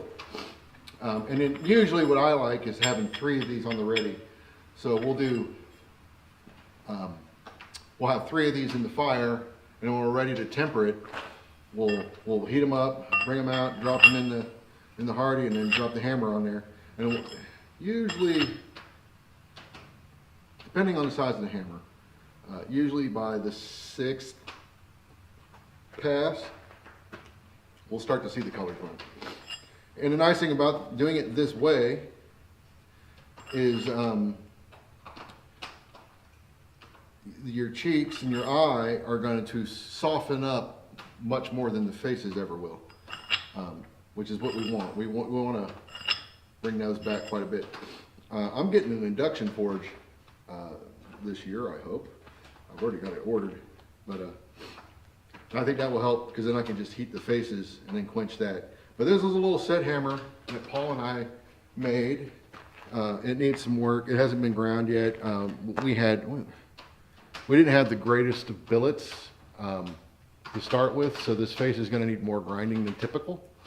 I don't like grinding tools if I can help it. The struck end is for this shop is going to be fine. There's a couple of hollows in here.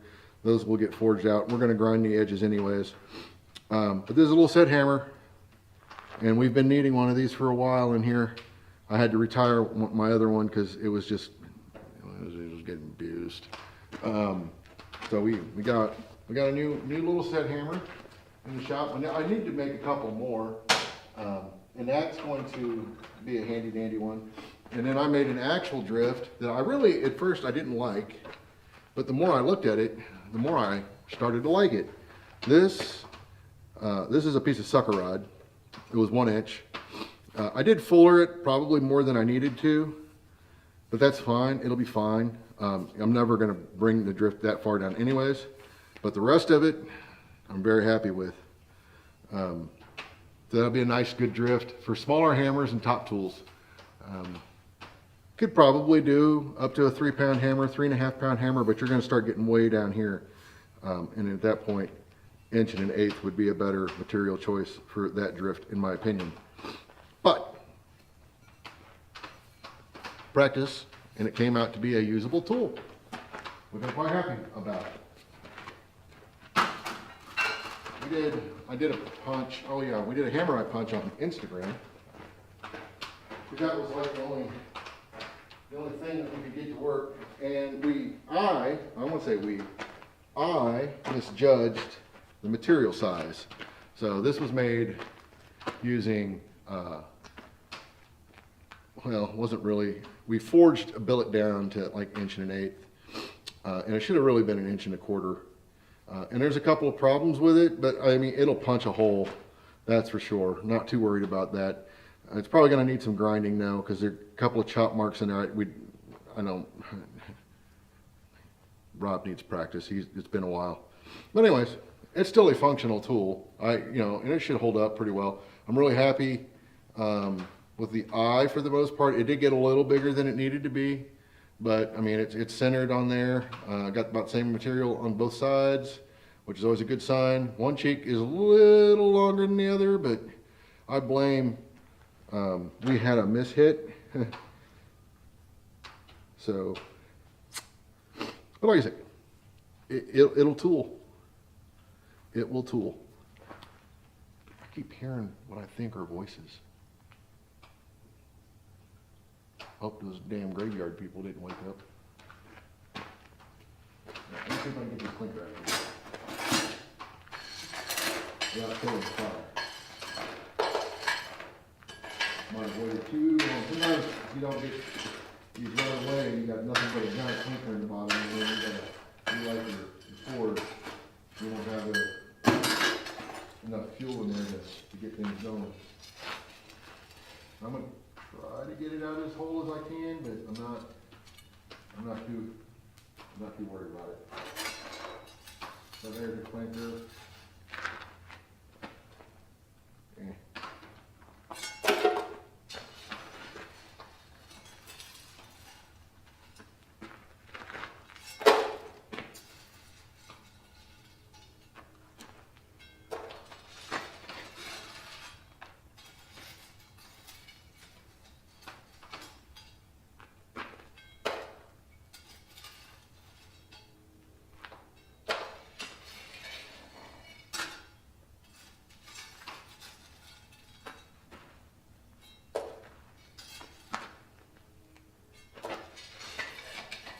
I don't think I'm gonna get it all out without killing my fire, so I'm gonna bring it back up and then I'll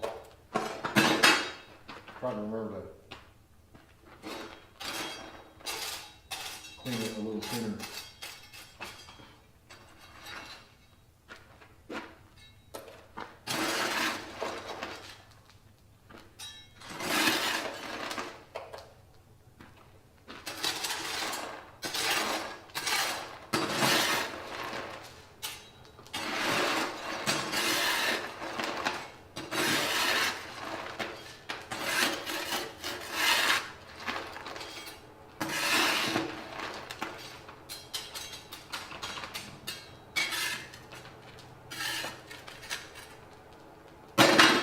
Okay, let's get that light back up.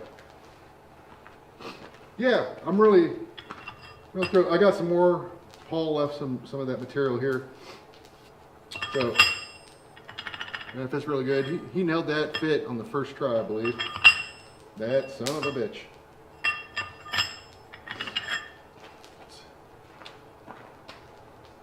Yeah, that'll be, I mean, like that's all ugly, whatever, but it affects nothing. So, don't need to worry about it. Well, I made one too. Mine's not quite sized properly yet. I need to forge it back down a little bit. And then I got to cut a bad, because I had a bad hit when I was feeding it in. One point, the 250 just came down and was like, boom, take that, sucker. And I was like, oh, so that's what a 250 looks like when you hit it hard. Good to know. It took something that should have been like that to that. In one hit. I mean, just blam! I was like, oh, as soon as it happened, I knew. As soon as it happened, I knew. I was like, oh, you big dummy. So I'm gonna come over here. I'm gonna do a cursory video. Cursory that. See if I can get a 1/4 by 1 inch material.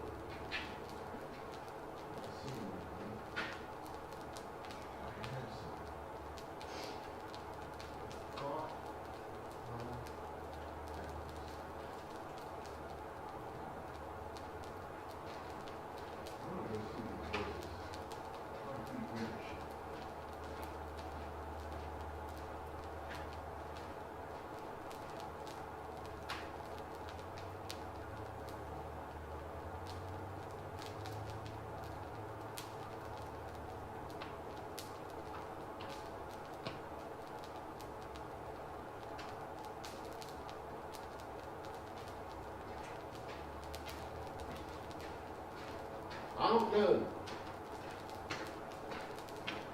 swear I keep hearing voices out there though. Kind of weird. I'm gonna go have to go grab a gun and start shooting. Just start blasting.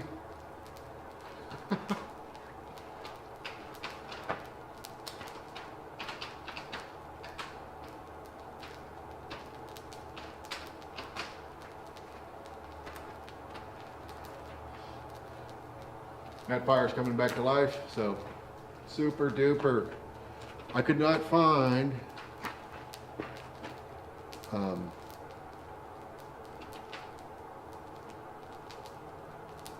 I'm sorry, I didn't catch that, Dan, but thanks for sticking around, man. I am going to work on something else. Oh,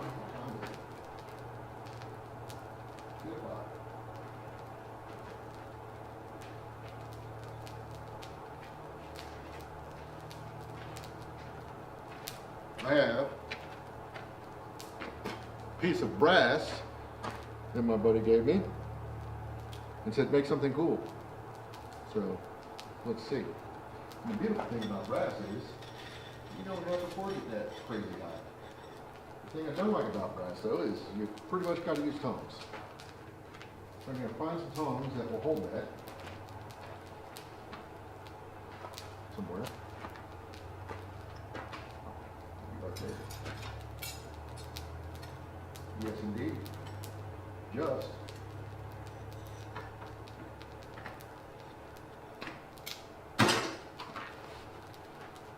I'm going to do a fullered leaf, I think, in brass.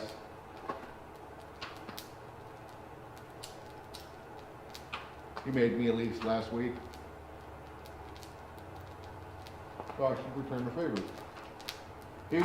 I was forging by hand, and I was forging a knife. And he thought I was forging a big leaf. So he went and did one under the power hammer and made a big leaf hook under the power hammer. I don't know that he knows that that's what I was up to. Let me go grab that leaf.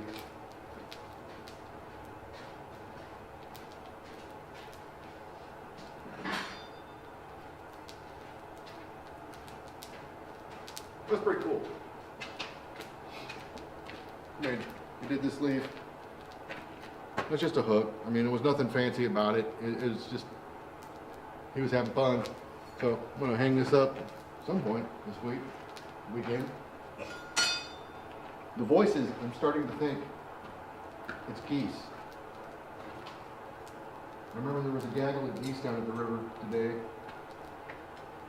But now, I feel like that's what I'm hearing.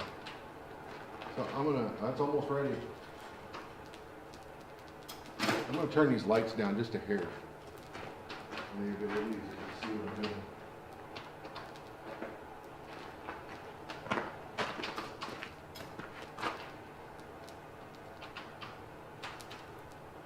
These don't hold. Well, I can get this far. Let's see. So this is brass, by the way. Or bronze, I forget.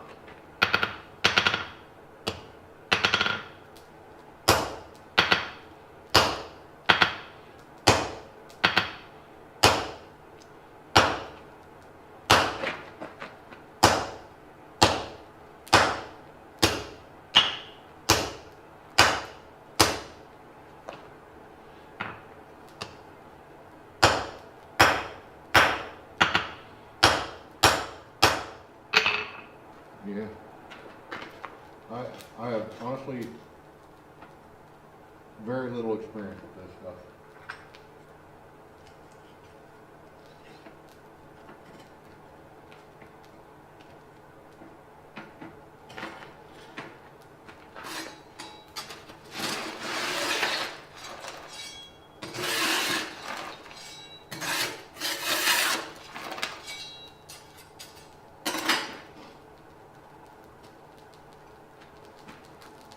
Very, very little experience with this stuff. I can tell you, get it too hot, it burns up really quick.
this thing still running?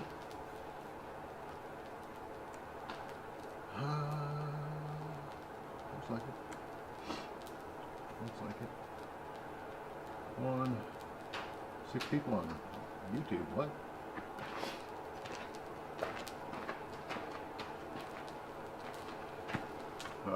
That's almost too hot.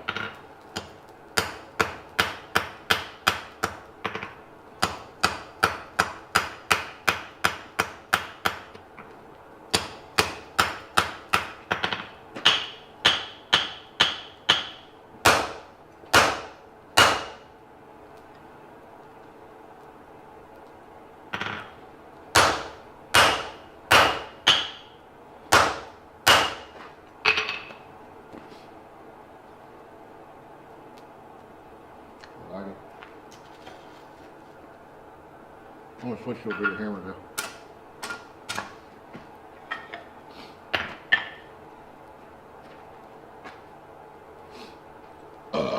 Excuse me, pardon me.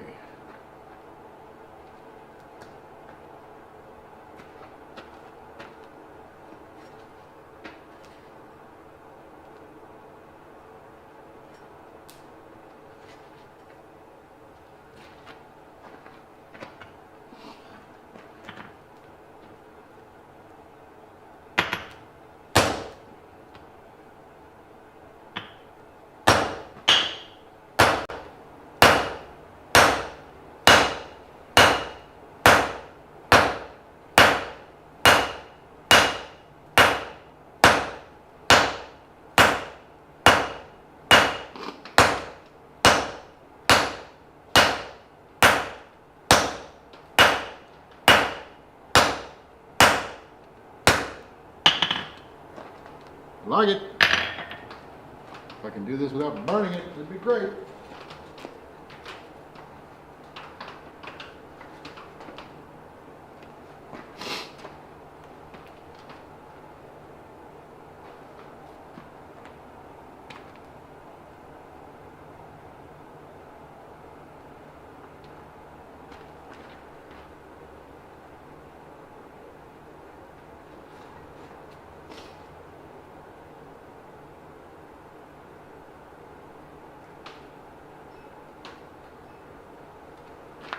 You can tell when you burnt it because it'll crumble.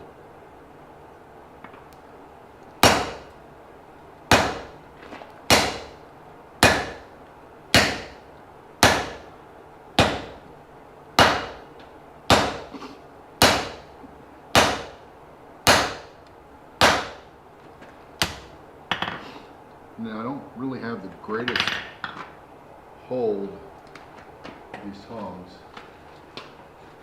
I'd like to fix that.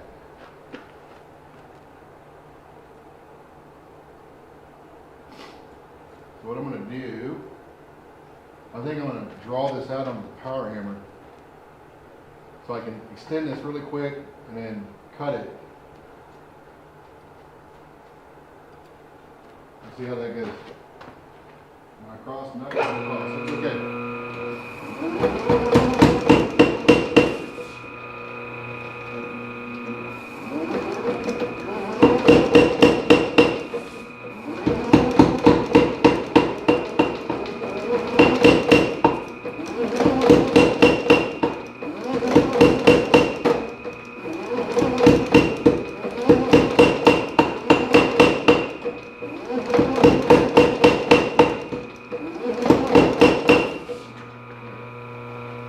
A lot better. I'm gonna take a little bit more.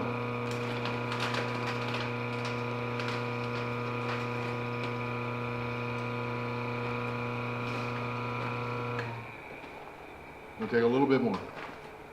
Now, I'm just using this because I just want to get that down, and then I can cut it, and then ideally hold it, get a better grip on it. I'm hoping.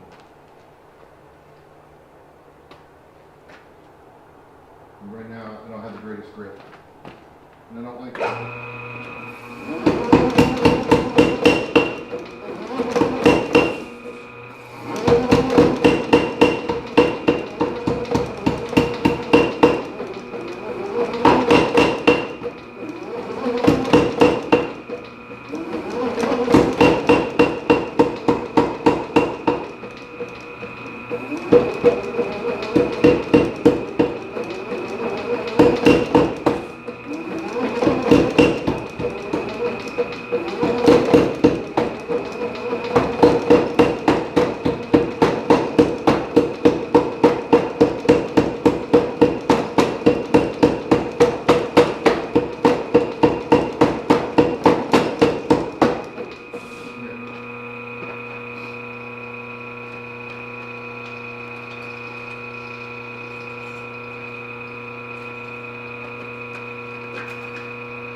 Okay.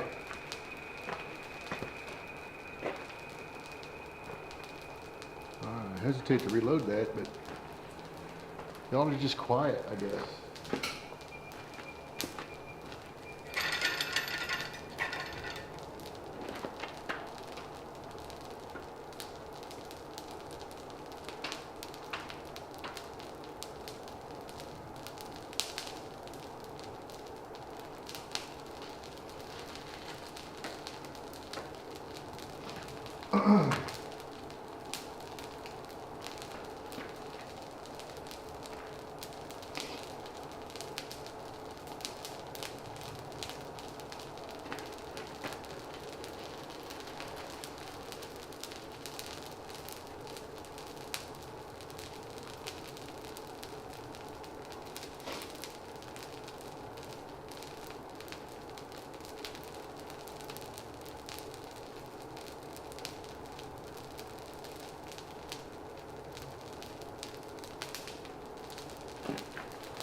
Okay. I want to see.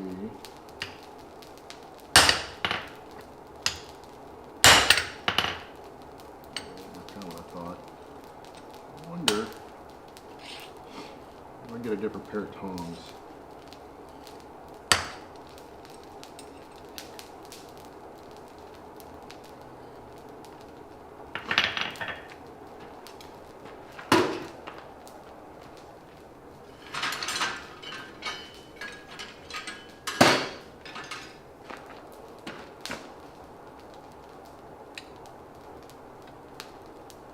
Yeah, that's a lot better.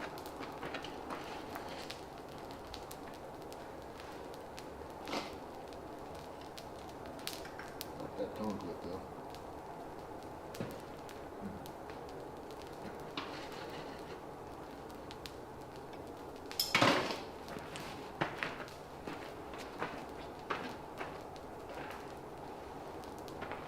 Looking for a bigger tone clip.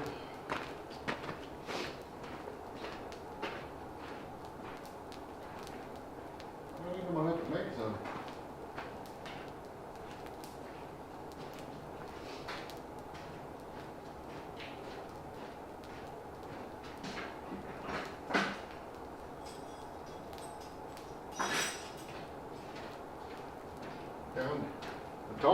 My tone clip collection has dwindled significantly.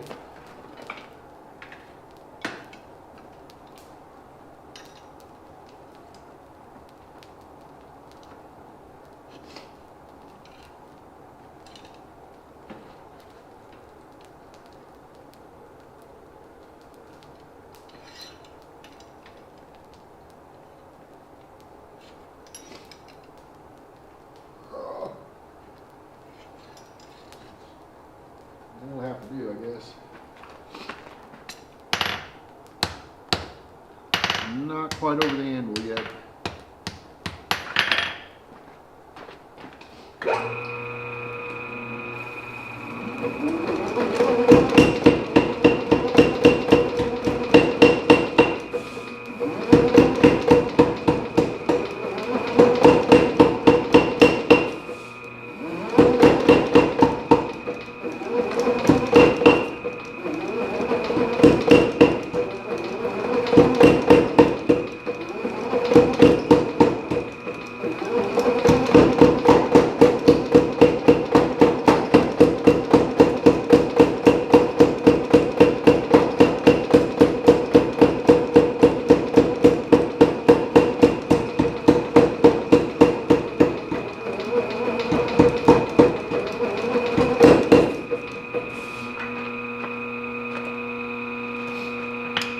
Now we are. Okay.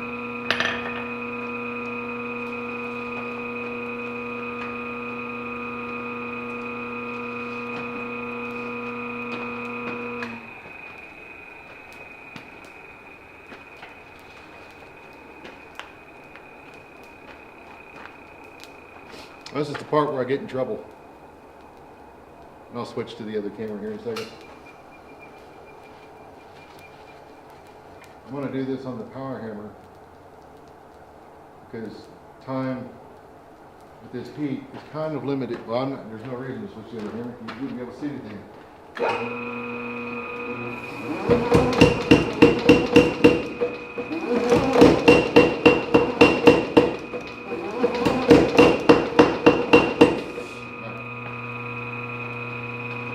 So that's where I got that.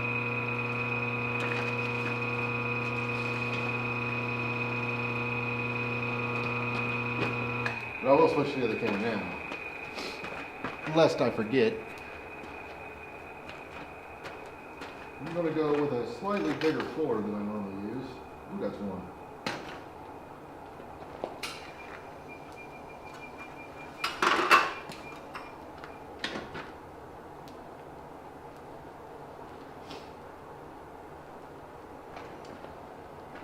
I might have burnt it. I struggle with this.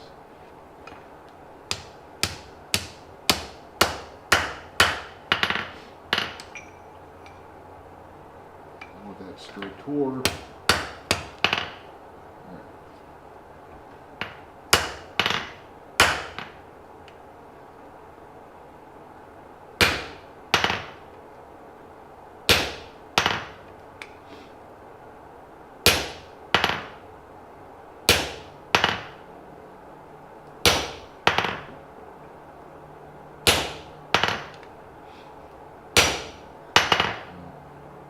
Walk it over a little bit. Not quite straight. That's okay. And I'm pretty sure I burnt it. I'm looking at the end of that thing.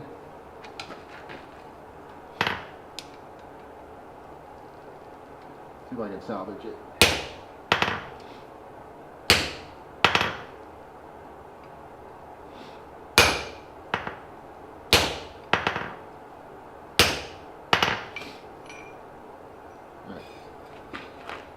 Where we're at now. Trying not to burn my hands again. I thought for sure when I hit the end of that it was just going to blow out, but it did not, so it might be okay.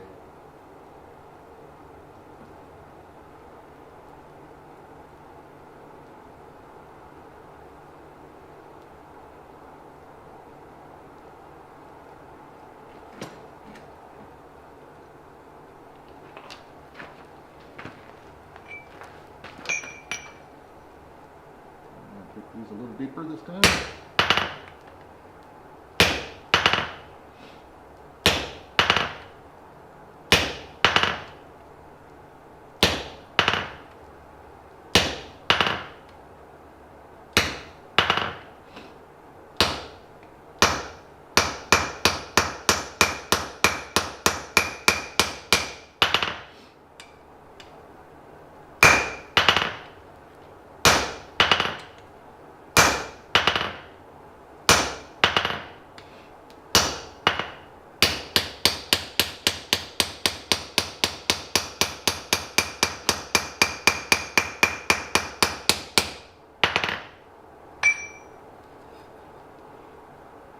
That.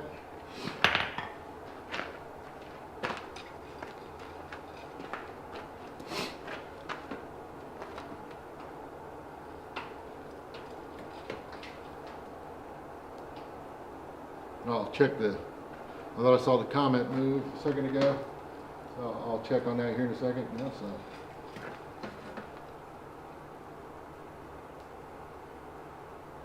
Stuff's tricky to forge, I'll tell you. It's hard to tell when I should stop. You know? It's hard to tell when it's like, okay, that's enough, bud. That's enough. A little deeper. I'm gonna go.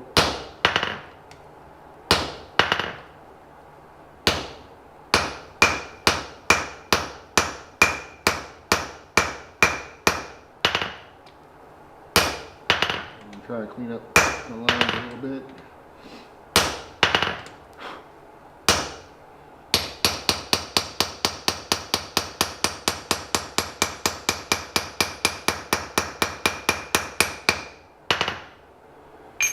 All right. That's where I'm at with that. I think that right now is deep enough. I can take it deeper later. I don't know how well you can really see that. I'll switch over to this as I read this stuff. Hardest part is trying to find the 5 virgins. What? What?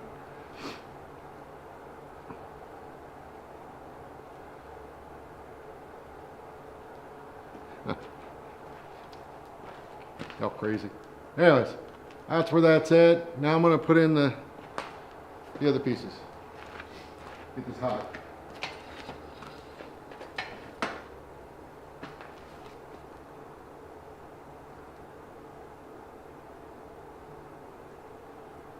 I did some aluminum. I got some 1/2-inch aluminum around here somewhere, or 3/8 aluminum. And that was fun to play with. Boy, it gives you no warning when it gets hot, like too hot. Like it goes from, oh, we'll forge, to, hey, goodbye.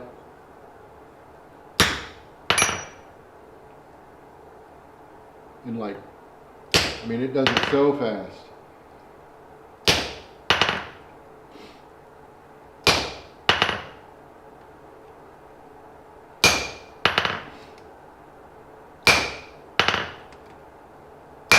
Wow.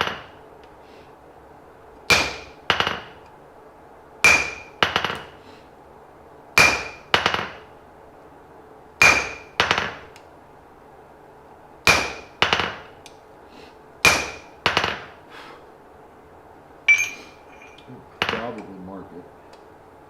That's what I'm gonna do.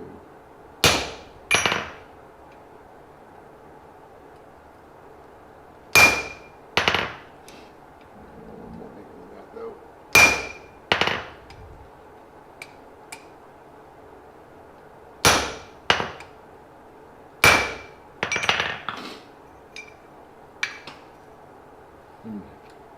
Not to where I'm at with that. Well, clearly you can't see it all that well, but trust me, that's where I'm at.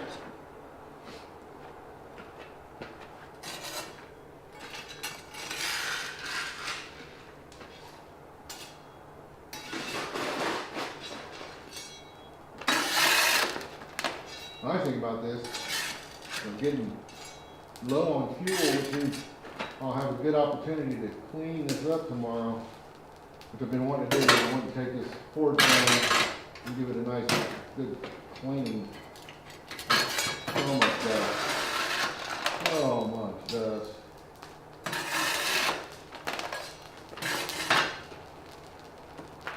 And I need to readjust some things.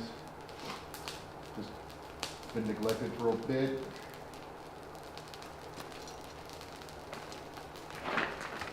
Right. Come down. There we go. Oh yeah, baby.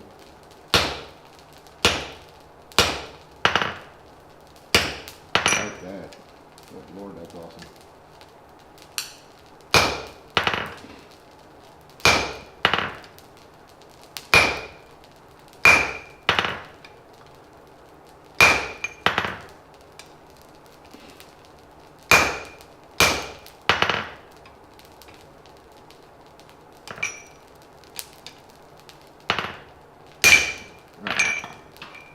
Mark these now.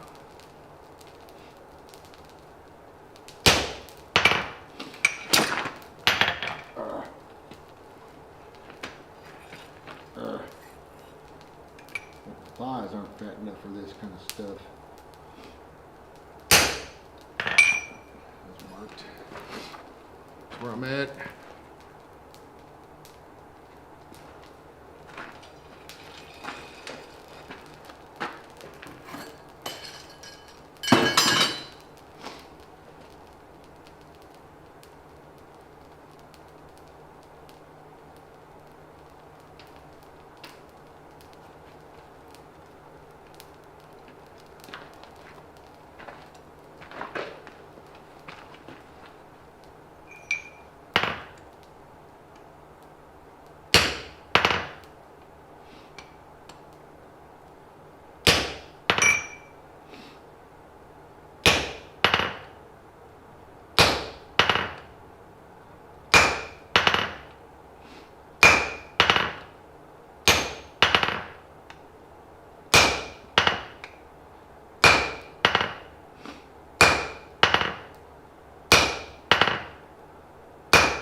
I'm getting closer. I'll switch to the anvil cam here in a second. I keep forgetting. I'm so focused on not killing this thing.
Let me get that hot and go down the center one more time.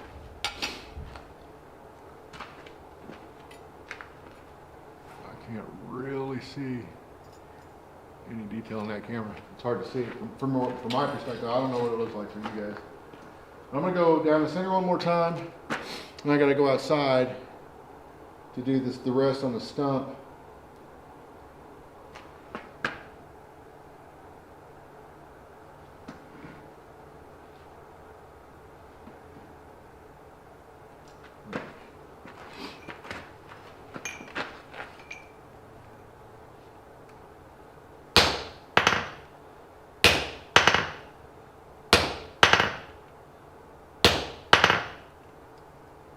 Whoop, that wasn't very good. Hit.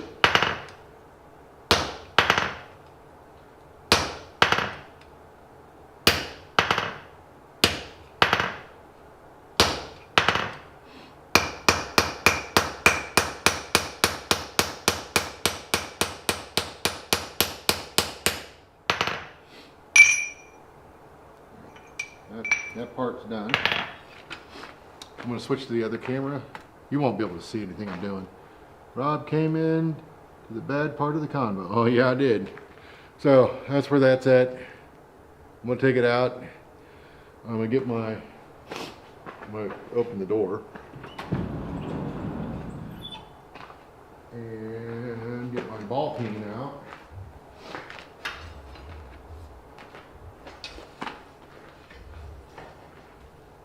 Try not to burn this dang thing off.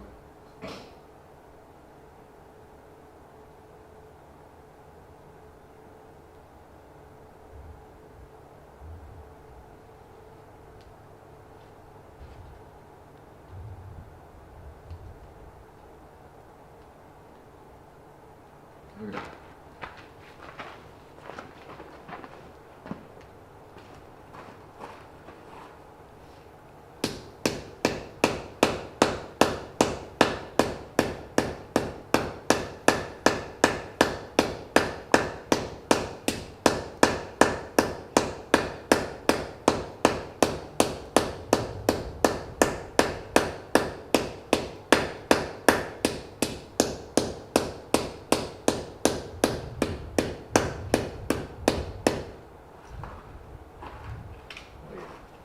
That's gonna be cool.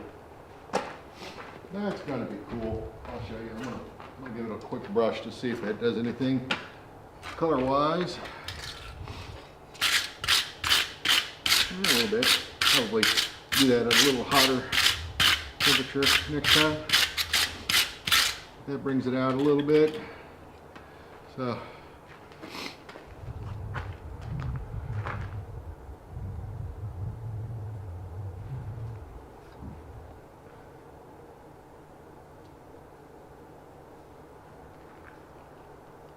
Yeah, that's a terrible shot. Maybe I can do this though. 'Cause I don't know that this light's really doing anything for me, but it might do something for you.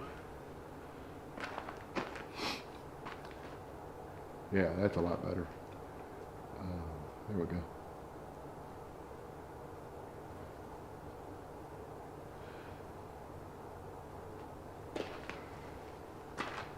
Let me pick this up a little bit more. I'm thinking I'm gonna pass it that. A little more curvature in there.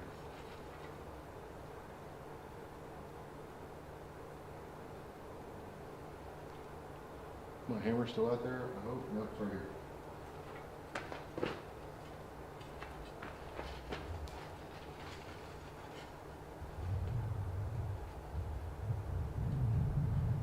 A little more curvature, I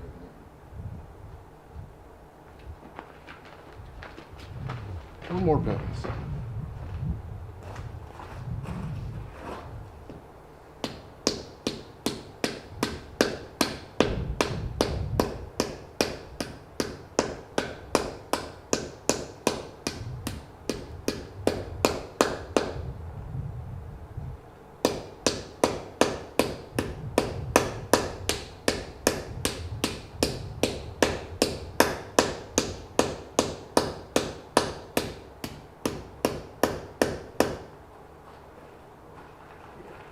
I like that better. There's a little more depth. Let me heat it up. So I can brush it nice and good. Then I guess I'll make a hook out of it. I don't know.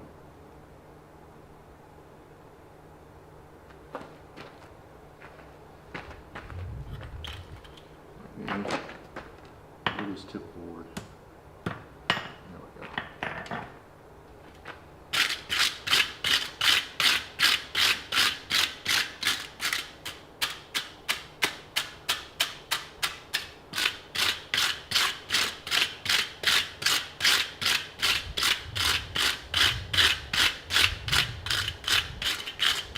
Oh man, that looks pretty cool.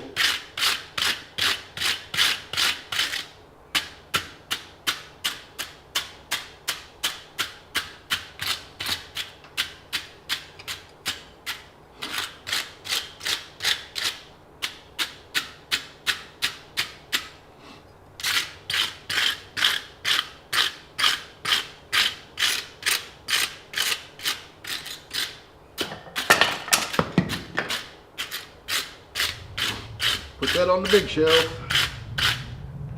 Yeah, that looks pretty sweet.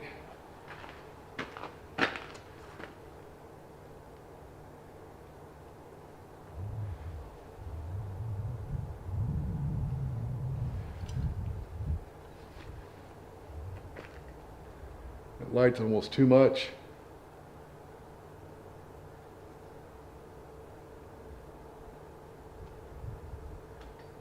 Back a little bit. Oh, you know what I can do? I forgot. I can turn this down.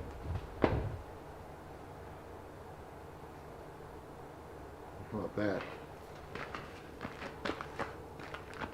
Oh yeah, that's much better. Still really bright, but at least it's not nearly as blown out.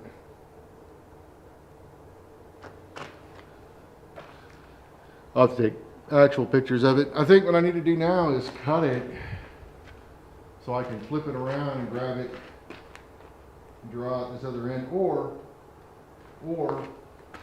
I can just draw it out a bit more and then cut it off and then go. Maybe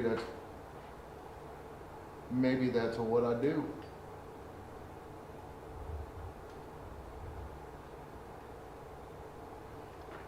I don't know. I'm gonna think on this one. I'm not gonna get crazy. I think it's in a good place. I think it's in a good place. No need to get too crazy. I might just cut this with my bandsaw tomorrow. and then flip it, and then work this, and that way I stay off of this side. And then I can just draw this down into a hook, make a nice big hook out of it. You know what I could do though? I have a ball puller that will work for that. That might work.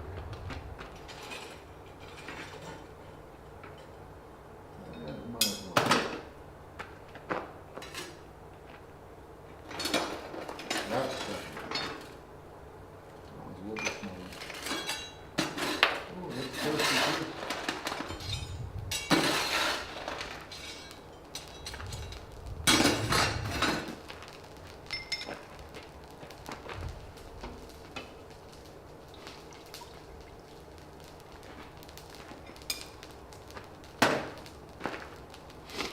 So I'm gonna use a ball fuller and do a couple of set downs for screws, and then I'll drill that out later.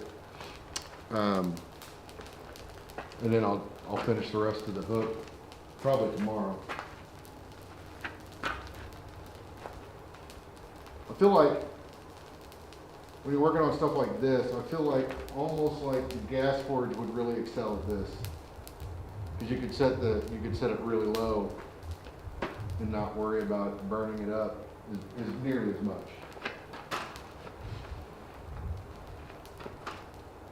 Now this is not a Cupa Libre that I am smoking. Forget what it's called. It's just some super cheapy, but they got a good flavor. I picked that tongue clip off and tongue. I'm still leaving.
Grab the other side next.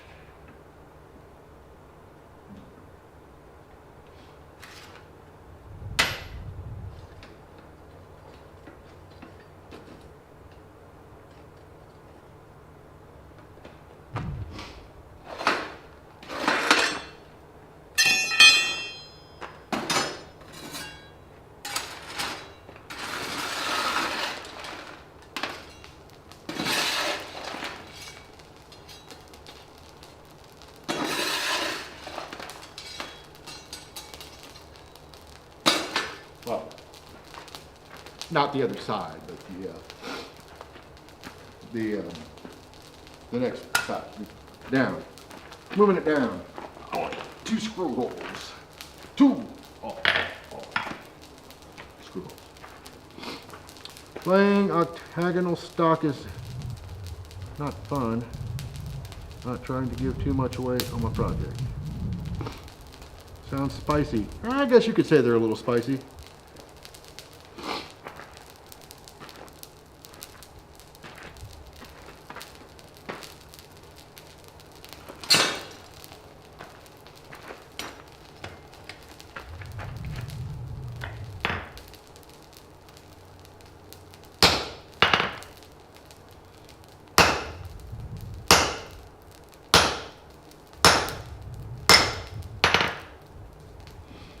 I want one about there. Oh, what a terrible hit.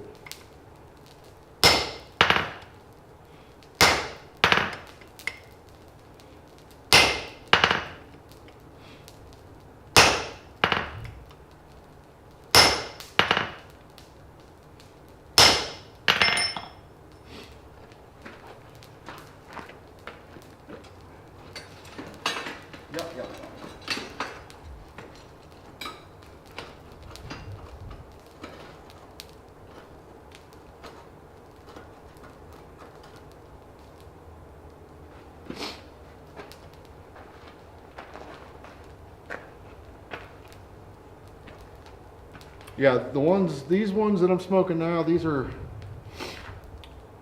Sumatra wrappers. They got a little spice to them, I suppose. The Cuba Libres they're either Maduros or Habanos, I forget. I think they're Maduros. They're not, they're not, I mean, I smoke a lot, so they're probably stronger than the average bear. Um,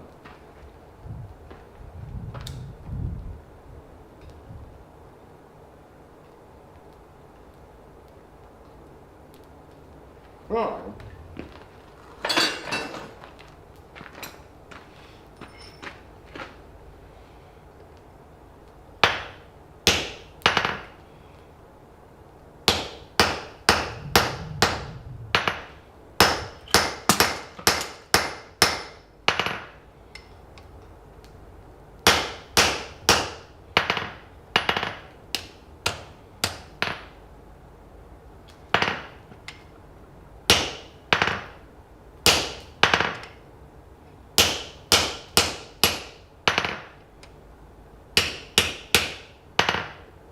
all right.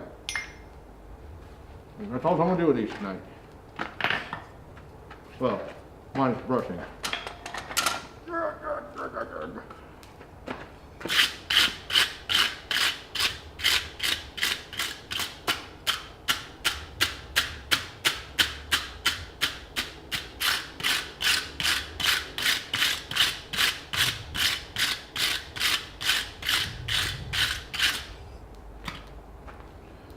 So it's going to require a little twisting of the leaf, but because I had to work with this being in line as best I could to hold it, so I'll have to twist this around.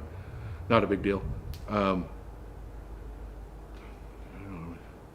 not going to do it tonight, but then I'll drill holes here, and then I'll pull enough material here out to do the hook, and I will have made the hook. So that's really all I'm going to do though tonight. Or is that just a leaf? I'm not going to stay out here until 4 in the morning. As much as I'd like to. Nope, ain't going to do it. Wouldn't be prudent.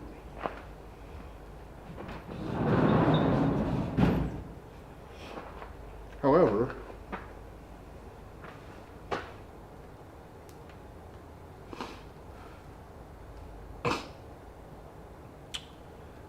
did not get fancy with mine. Took inspiration from Axe and Anvil's video on replicating a colonial boot scraper.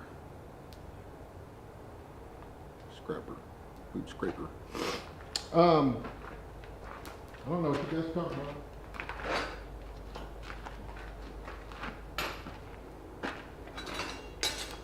Some kind of new challenge thing. Thomas, as far as the challenge goes, I'll have to look. In fact, I'll look right now. Otherwise, I will forget.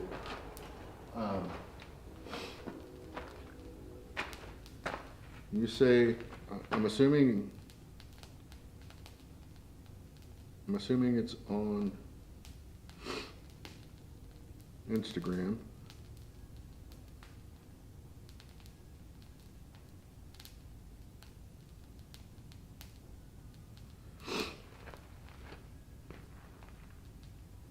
And I bet you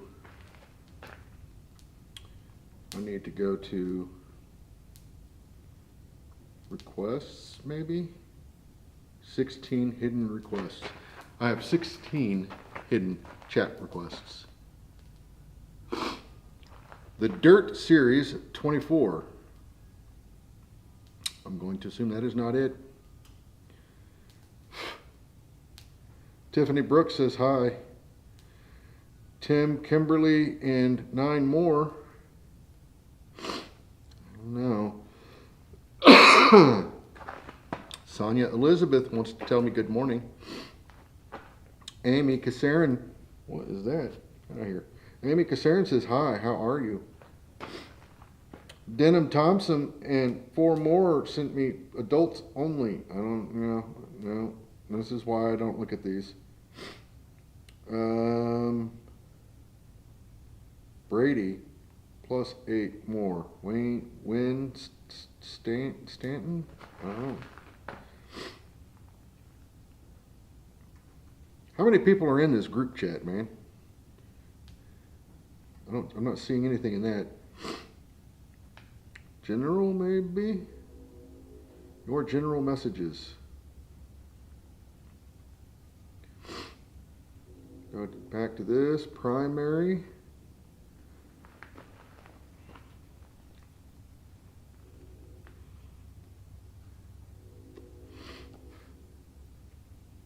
I don't see anything.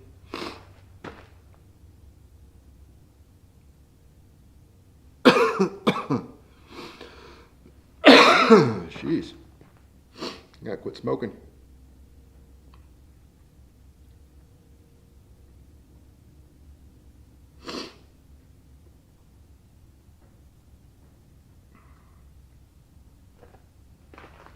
Wait, naughty girls, I'm gonna assume that's not it. I'll save that one for later.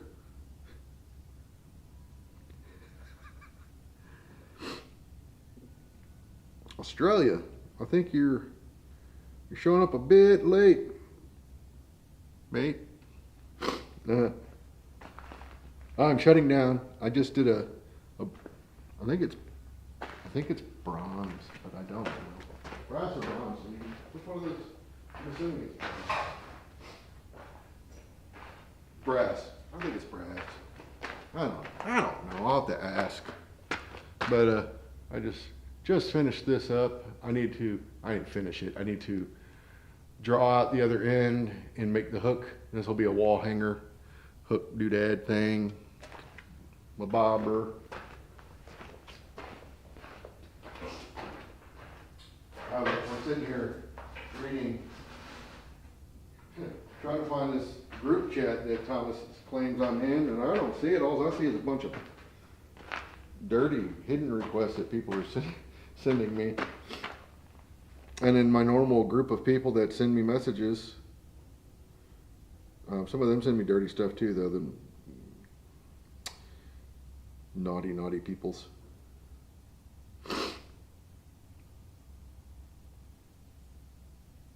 Thanks. I don't know, man. Anyways, as far as that challenge goes, I'm actually next Wednesday, my goal is to work on this guy. Not that guy. Work on those two guys. That's Brian Brazil and Kurt Fehrenbach, if you were not aware. My goal for next Wednesday is to work on this challenge. This is the candlestick holder, the 14th century candlestick holder. I think Dan Moss put this together about, I feel like 3 years ago. And I'm only doing it because Jennifer Petrella had asked me if I would do it, so why not? You have 20 minutes, cold start, to take your 1/4x1 piece of material and forge it into that candlestick holder. So that includes a forge weld in there, and then it was like you got 2 ground tapers in there. So I'm gonna try to do this in the 20-minute, or I'm gonna just time it and see how long it takes me. But I'm gonna try and do that challenge first before I do anything else.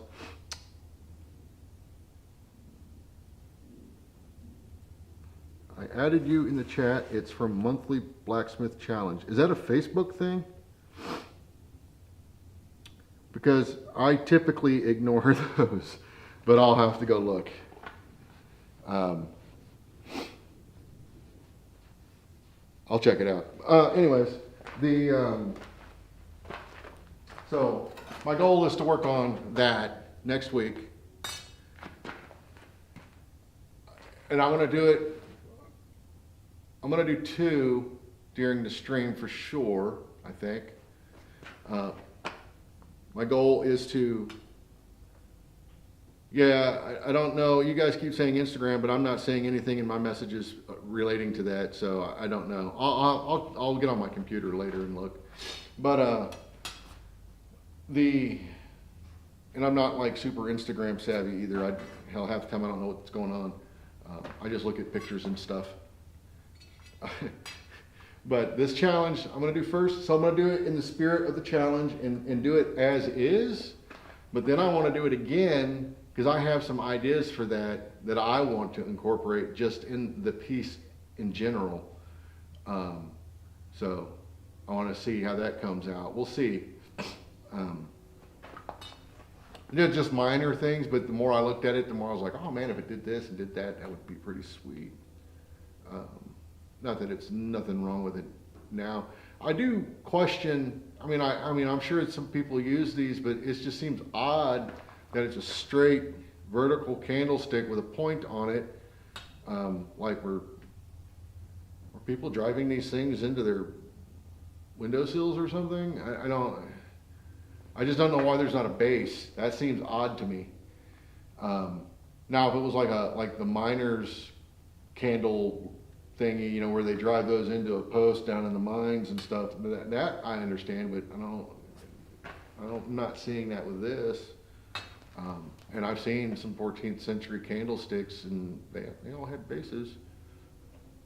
I don't know. Maybe in England they just didn't have bases yet, but in Eastern Europe they did. I don't know. Is on Instagram. Okay, well, I'll look around. Just like I said, I just, on my phone, I'm not seeing it.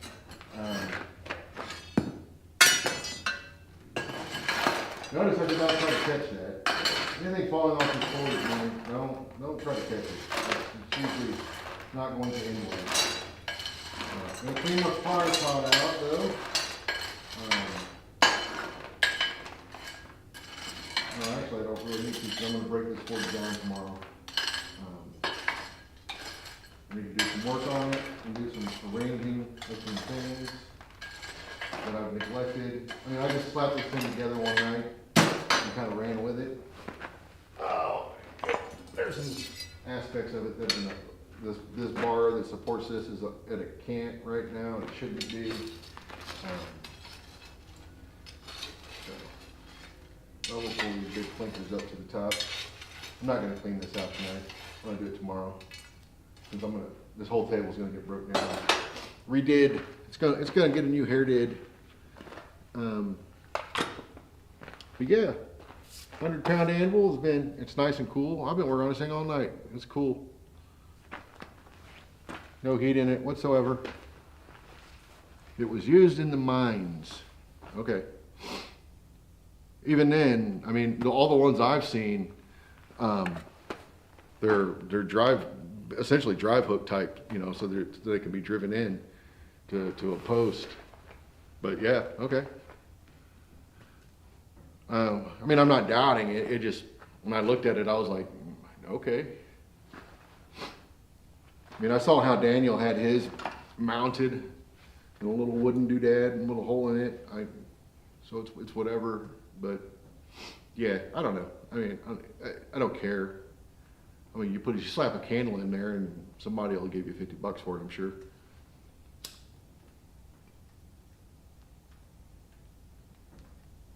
And they look relatively easy to make. About 20 minutes easy, but definitely 45 minutes.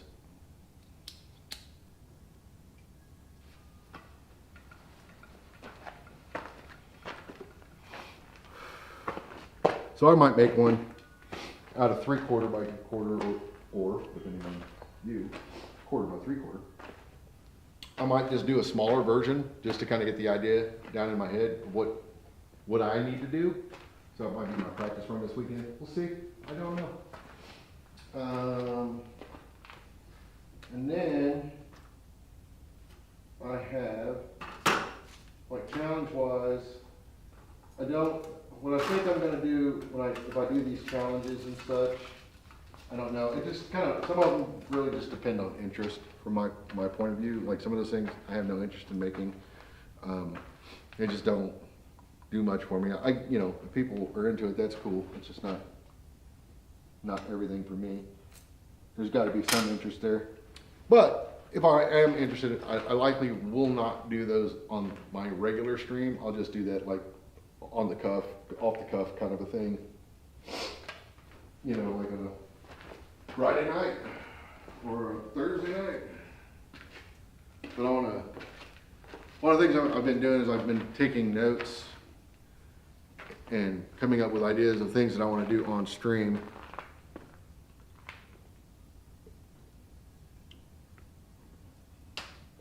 That is some tasty water, all complete with coal dust.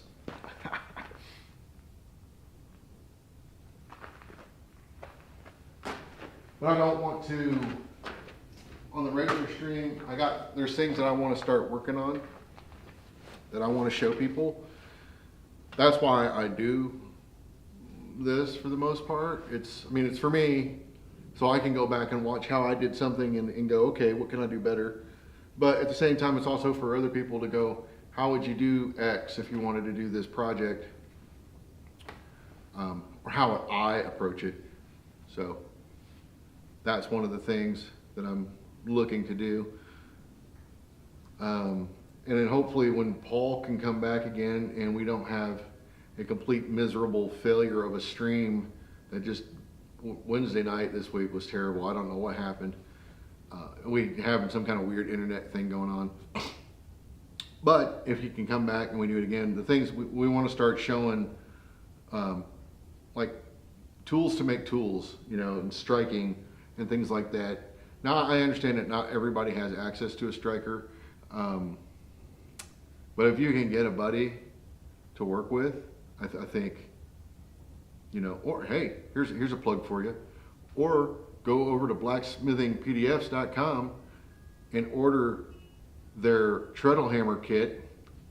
Problem solved. You've got yourself a striker. It's not going to hit as hard, but it'll hit harder than probably you can with a hand hammer. So it'd make that a lot easier. I don't need one, otherwise I would have one. I've got 3 power hammers, so I don't need one. And there are a lot of things that you can do with that tool. It's pretty nice. It's pretty sweet. And it takes up almost no room. You just mount it to a post and you're good to go. But yeah, if you don't have access to a striker, that's an option. If you got friends, just buy them a 6-pack, man. Teach them, well, maybe don't give it to them during the session. give them a case of beer after you're done, and maybe $20 or something. A lot of my friends back in the day, they'd have jumped at that opportunity. Case of beer and $20. That's like giving them a case of beer and a pizza. So I'm gonna start breaking stuff down, but I'm not gonna kill the stream just yet. But I am breaking down stuff that I don't need right now.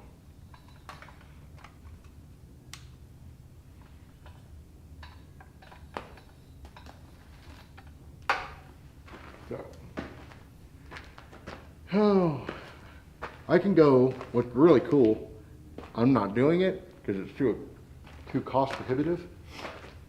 You can go wireless HDMI on a lot of this stuff. And let me tell you, based off of the number of cords and things hanging around out here, it is a tempting notion, but it is way out of my price range right now.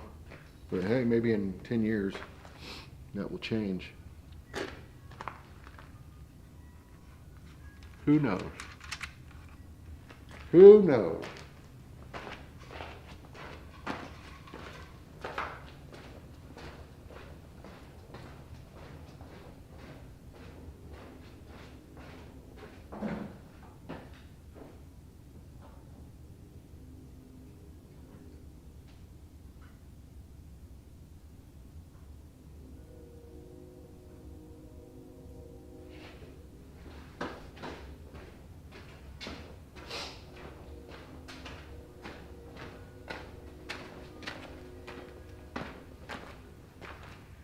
I do like this little camera though. I do like it. I mean, this was a good buy. Roy recommended these at one point. I'm sure he would be recommending the new versions, but this is like a third the cost. So this is the Lumix G7. It's a good camera. Works great. I mean, even the default lens is even nice.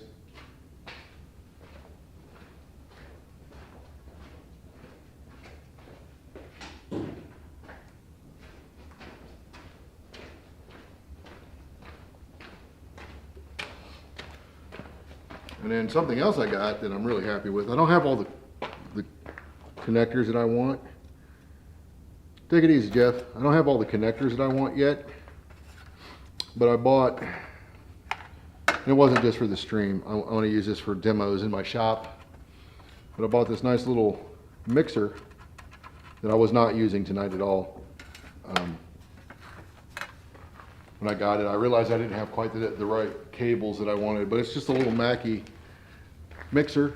It's a 6-channel mixer, I think.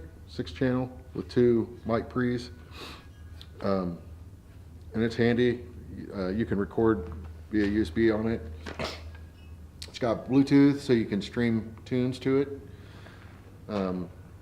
So eventually I'll have my mics running through this. And the nice thing about that is all the audio will be coming off of this and into there, and then I can sync that audio to the video. If there's an audio sync issue, I can delay the frames a little bit, which will be pretty handy.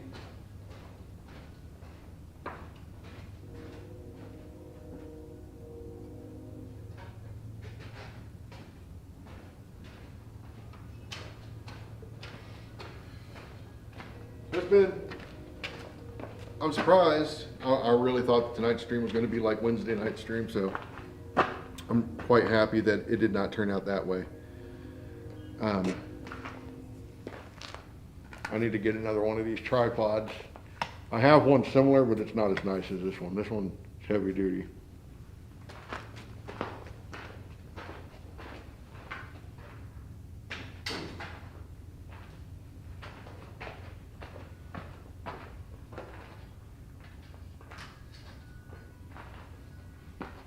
But let me tell you, I hate all the wires.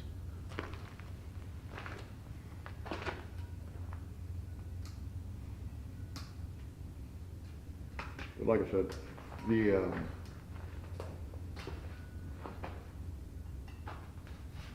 wireless HDMI is really expensive for the good stuff.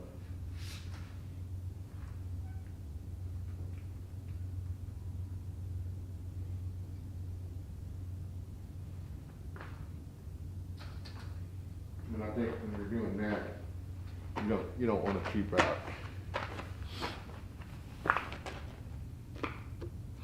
So I'm down to, okay, these go.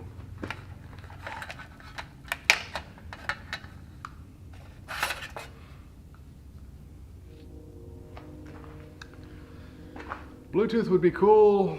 It could be cool. I don't know. Never rule it out. Really what I'd like to see is, and I think we're getting there, is audio and video over Ethernet. And we're getting there. Audio is starting to really incorporate that. So I think we're getting close. Because that would eliminate a lot of nonsense.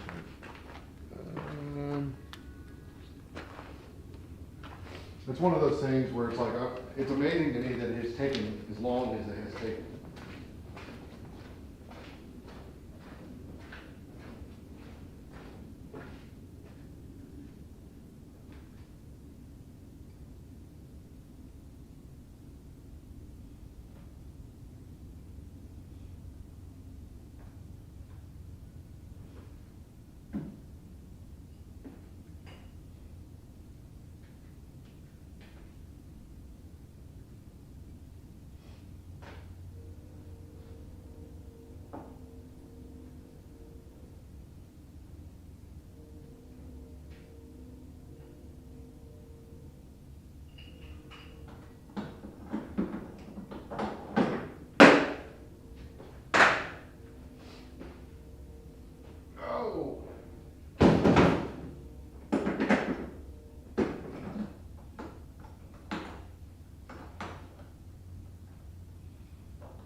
But also in the audio realm, you know, like actual, like commercial and stuff, that XLR has been the king connector for a long time. And there's really nothing wrong with it. It's a very sturdy connection. Unlike, you know, like the 8mm and so on. They're just, you know, the regular 1/4" jacks and the 1/8" jacks. Those are very flimsy, and the cables going into them are very flimsy as well. HDMI is okay, but again, it's the connector itself is kind of gimpy. So they're not very sturdy in that regards. It's very easy to accidentally break one of these or the input. And I'm sure most of you have known. I'm sure somebody has probably already done that. I know I have. Hell, I did one the first day I got an adapter. I accidentally broke one. That was fun. So I think I'm down to the last bits and pieces. So I'm just going to go ahead and shut down, and I will go. Ooh, that's why I can find that one. It's covered in coal dust. I'm gonna go ahead and shut down. I'll show this off while I'm sitting here. This is the first leaf I did tonight. Just a regular one. I'm gonna put it in the. Yeah, there we go. I don't have that light out here anymore. But yeah, that's the first one I did. And then I got the brass one, which is probably still hot.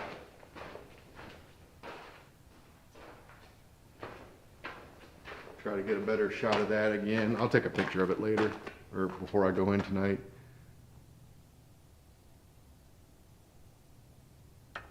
It came out pretty nice, I think. Try not to take that with me.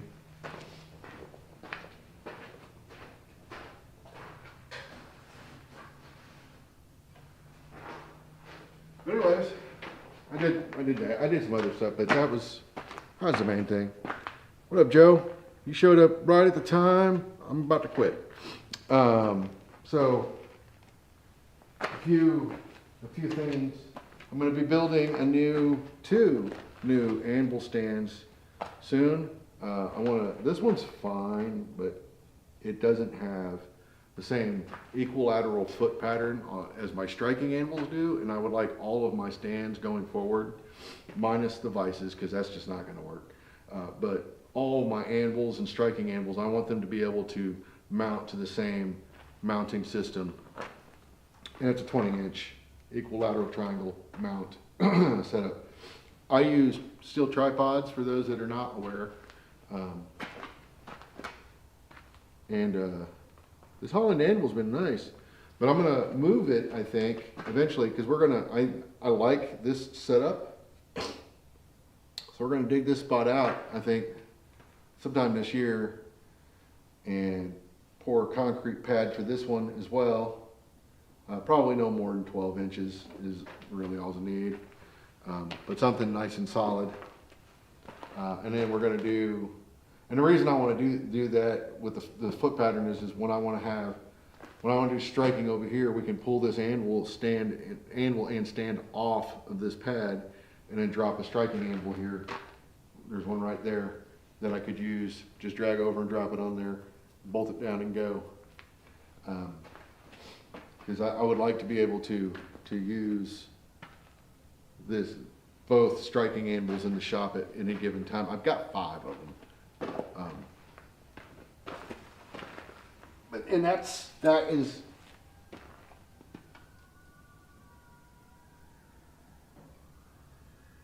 coyotes are going. Can y'all hear that?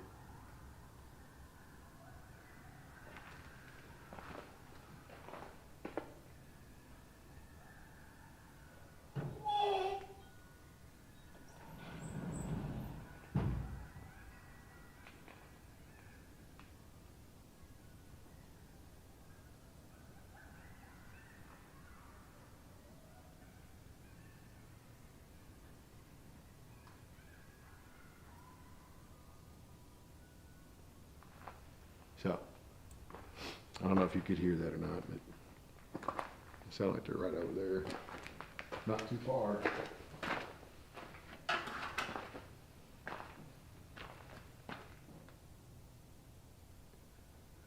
So anyways, I'm gonna shut down.